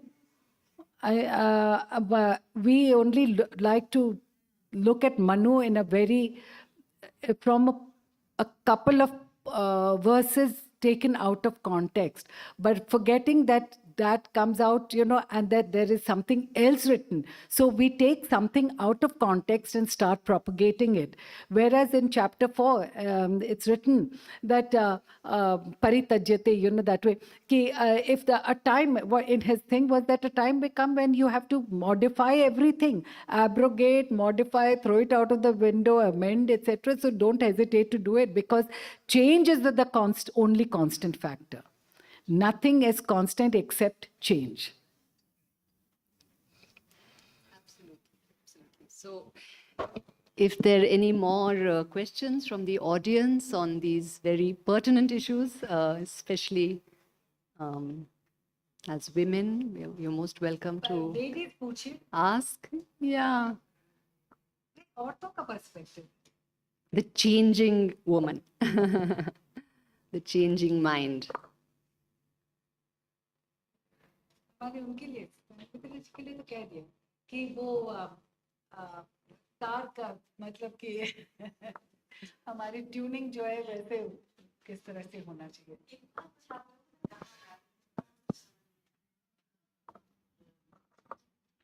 दिक्कत है किया तो ये अंधेरा होता है महिलाओं पे जितनी विश्लेषण पुरुषों ने की है के माध्यम से किया हो या नाट्य के माध्यम से किया हो कि लास्ट की मुद्रा में वो महिलाएं ही नहीं होती है, पुरुष भी अब लास्ट करने लगे हैं, पहले से भी करते रहते थे.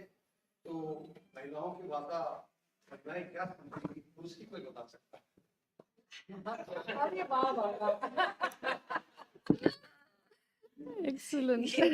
ये देखिए, वैसे अभी मैं एक किताब ट्रांसलेट कर रही हूँ, ठीक है.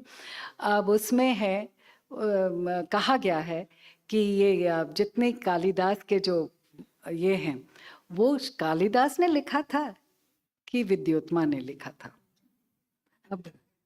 अब आप देख लीजिए कि अब आप लोग कहेंगे कि भाई ये कैसे हो सकता है, कालिदास ने ही लिखा है, लेकिन वो प्रश्न उठा रहा है कि कालिदास ने लिखा है कि विद्योत्मा ने लिखा है. अब आपके ऊपर है.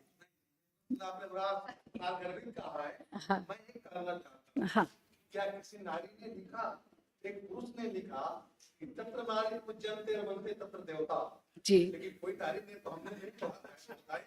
क्या पुरुष की पूजा करने से घर में भगवान आते हैं या विष्णु आते हैं? पुरुष तो पहले से बोल रहा था कि मेरी पूजा जब तक ना करोगे तब तक कुछ नहीं होगा.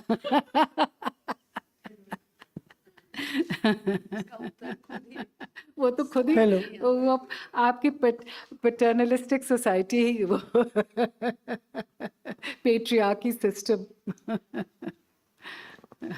बहुत सुंदर रहा, पर मैं थर्ड में मैं ये भी जानना चाहता हूँ कि विद्योत्मा या फिर कालिदास की जो शब्द यहाँ पे है, तो विद्योत्मा या कालिदास जो भी उच्चारण किए तो शब्द है निकलने वाला.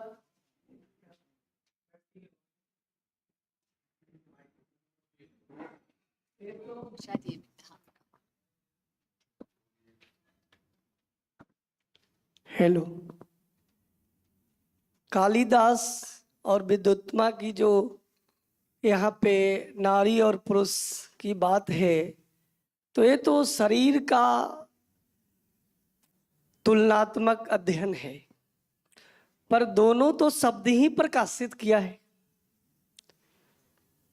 शब्द का ही विचार है। और कल से मैंने भी सुन रहा है यहाँ पे, और जुगों जुगों से सुनने को भी प्राप्त होते आया है कि जो भी उच्चारण होते हैं शब्द ही होते हैं, और शब्द न नारी होते हैं न पुरुष होते हैं, ये तो शब्द है जो पार ब्रह्म परमेश्वर की शक्ति में आते हैं।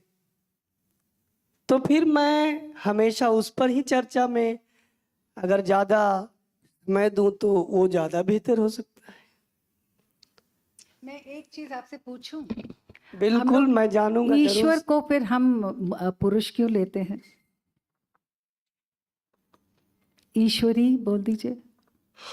ईश्वर कि आप जो है, जब आप ईश्वर सबको तो आपने क्योंकि ये पेट्रियार्की सोसाइटी है तो आपने देव शक्ति को तो माना है, तो शिव के साथ शक्ति अगर है तो फिर वही आप एक जगह मानते हैं। लेकिन जब आप ईश्वर है तो आपने उसको पुल्लिंग क्यों कहा है? नहीं, मैं यहाँ पे पुल्लिंग स्त्रीलिंग की चर्चा नहीं किया। मैं ये चर्चा हो रहा था तो मैं शब्द की चर्चा किया। शब्द की ही बात। तो वो शब्द है जो ईश्वर है, ईश्वर का इशारा है जो ये स्वर निकल रहा है? ईश्वर जो इशारा दे रहा है, जो ईश्वर जो निकल रहा है, जो आप श्रवण कर रहे हैं, ये इसका ध्यान है। और ये कोई स्त्रीलिंग और पुल्लिंग की व्यवस्था में नहीं है। इसलिए मैं अपना अध्ययन किया, जो अनुभव किया, जो मैं आपको शेयर किया, और मैं चाहता था मैं भी ये शब्द को जानूं, ताकि शुरू से ही आया है कि बड़े बड़े ऋषि महर्षि ज्ञानियों ध्यानियों ने यही बताते आए हैं कि संतो शब्द ही शब्द बखाना, शब्द के फांस फंसा सब कोई शब्द नहीं पहचाना, शब्द है सरगुण शब्द है निर्गुण शब्द है वेद पुराना, शब्द पुनि काया के भीतर कर बैठा है स्थाना, संतो शब्द ही शब्द बखाना। और कौन शब्द है जिसमें लोग फंसे हैं उसको कोई नहीं पहचान। इसलिए मैं आगे फिर जब समय मिलेगी, आप लोग की कृपा होगी तो मैं, ठीक है, थैंक यू। धन्यवाद, thank you.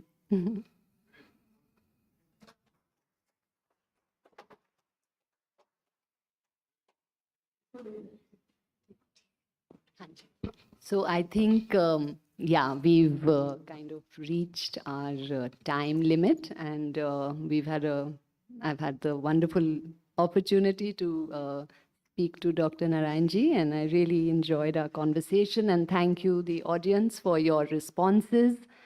And I hope we can keep this conversation going. Yeah, thank you. Thank you. It was a pleasure conversing with Tina and Tina Gilji, a very well-known and a talented filmmaker and thinker, and interacting with all of you to get your points of view. Thank you so much. And otherwise, some other time, I'll dance that Yashodhara bit out for you. Yeah.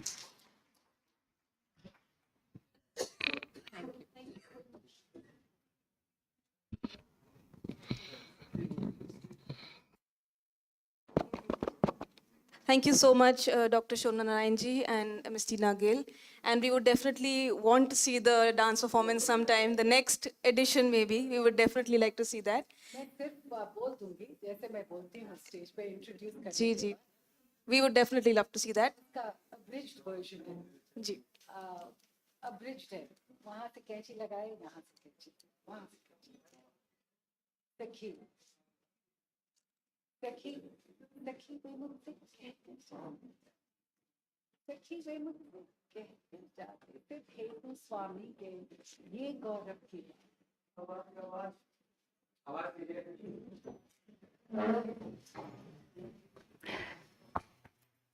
सखी.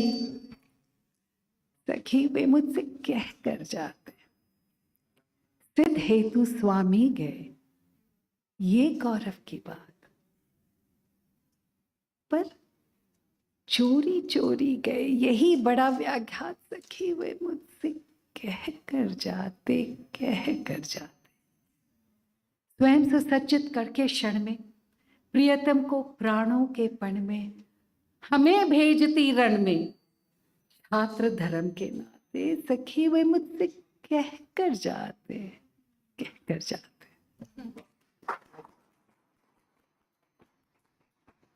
That was indeed beautiful, ma'am. Thank you so much for sharing that little bit with us. And thank you all for joining us. And we will take a short break. We will have a tea break in the lobby. And I request all of you to have a quick tea break and be back for the next session by 12:15 sharp.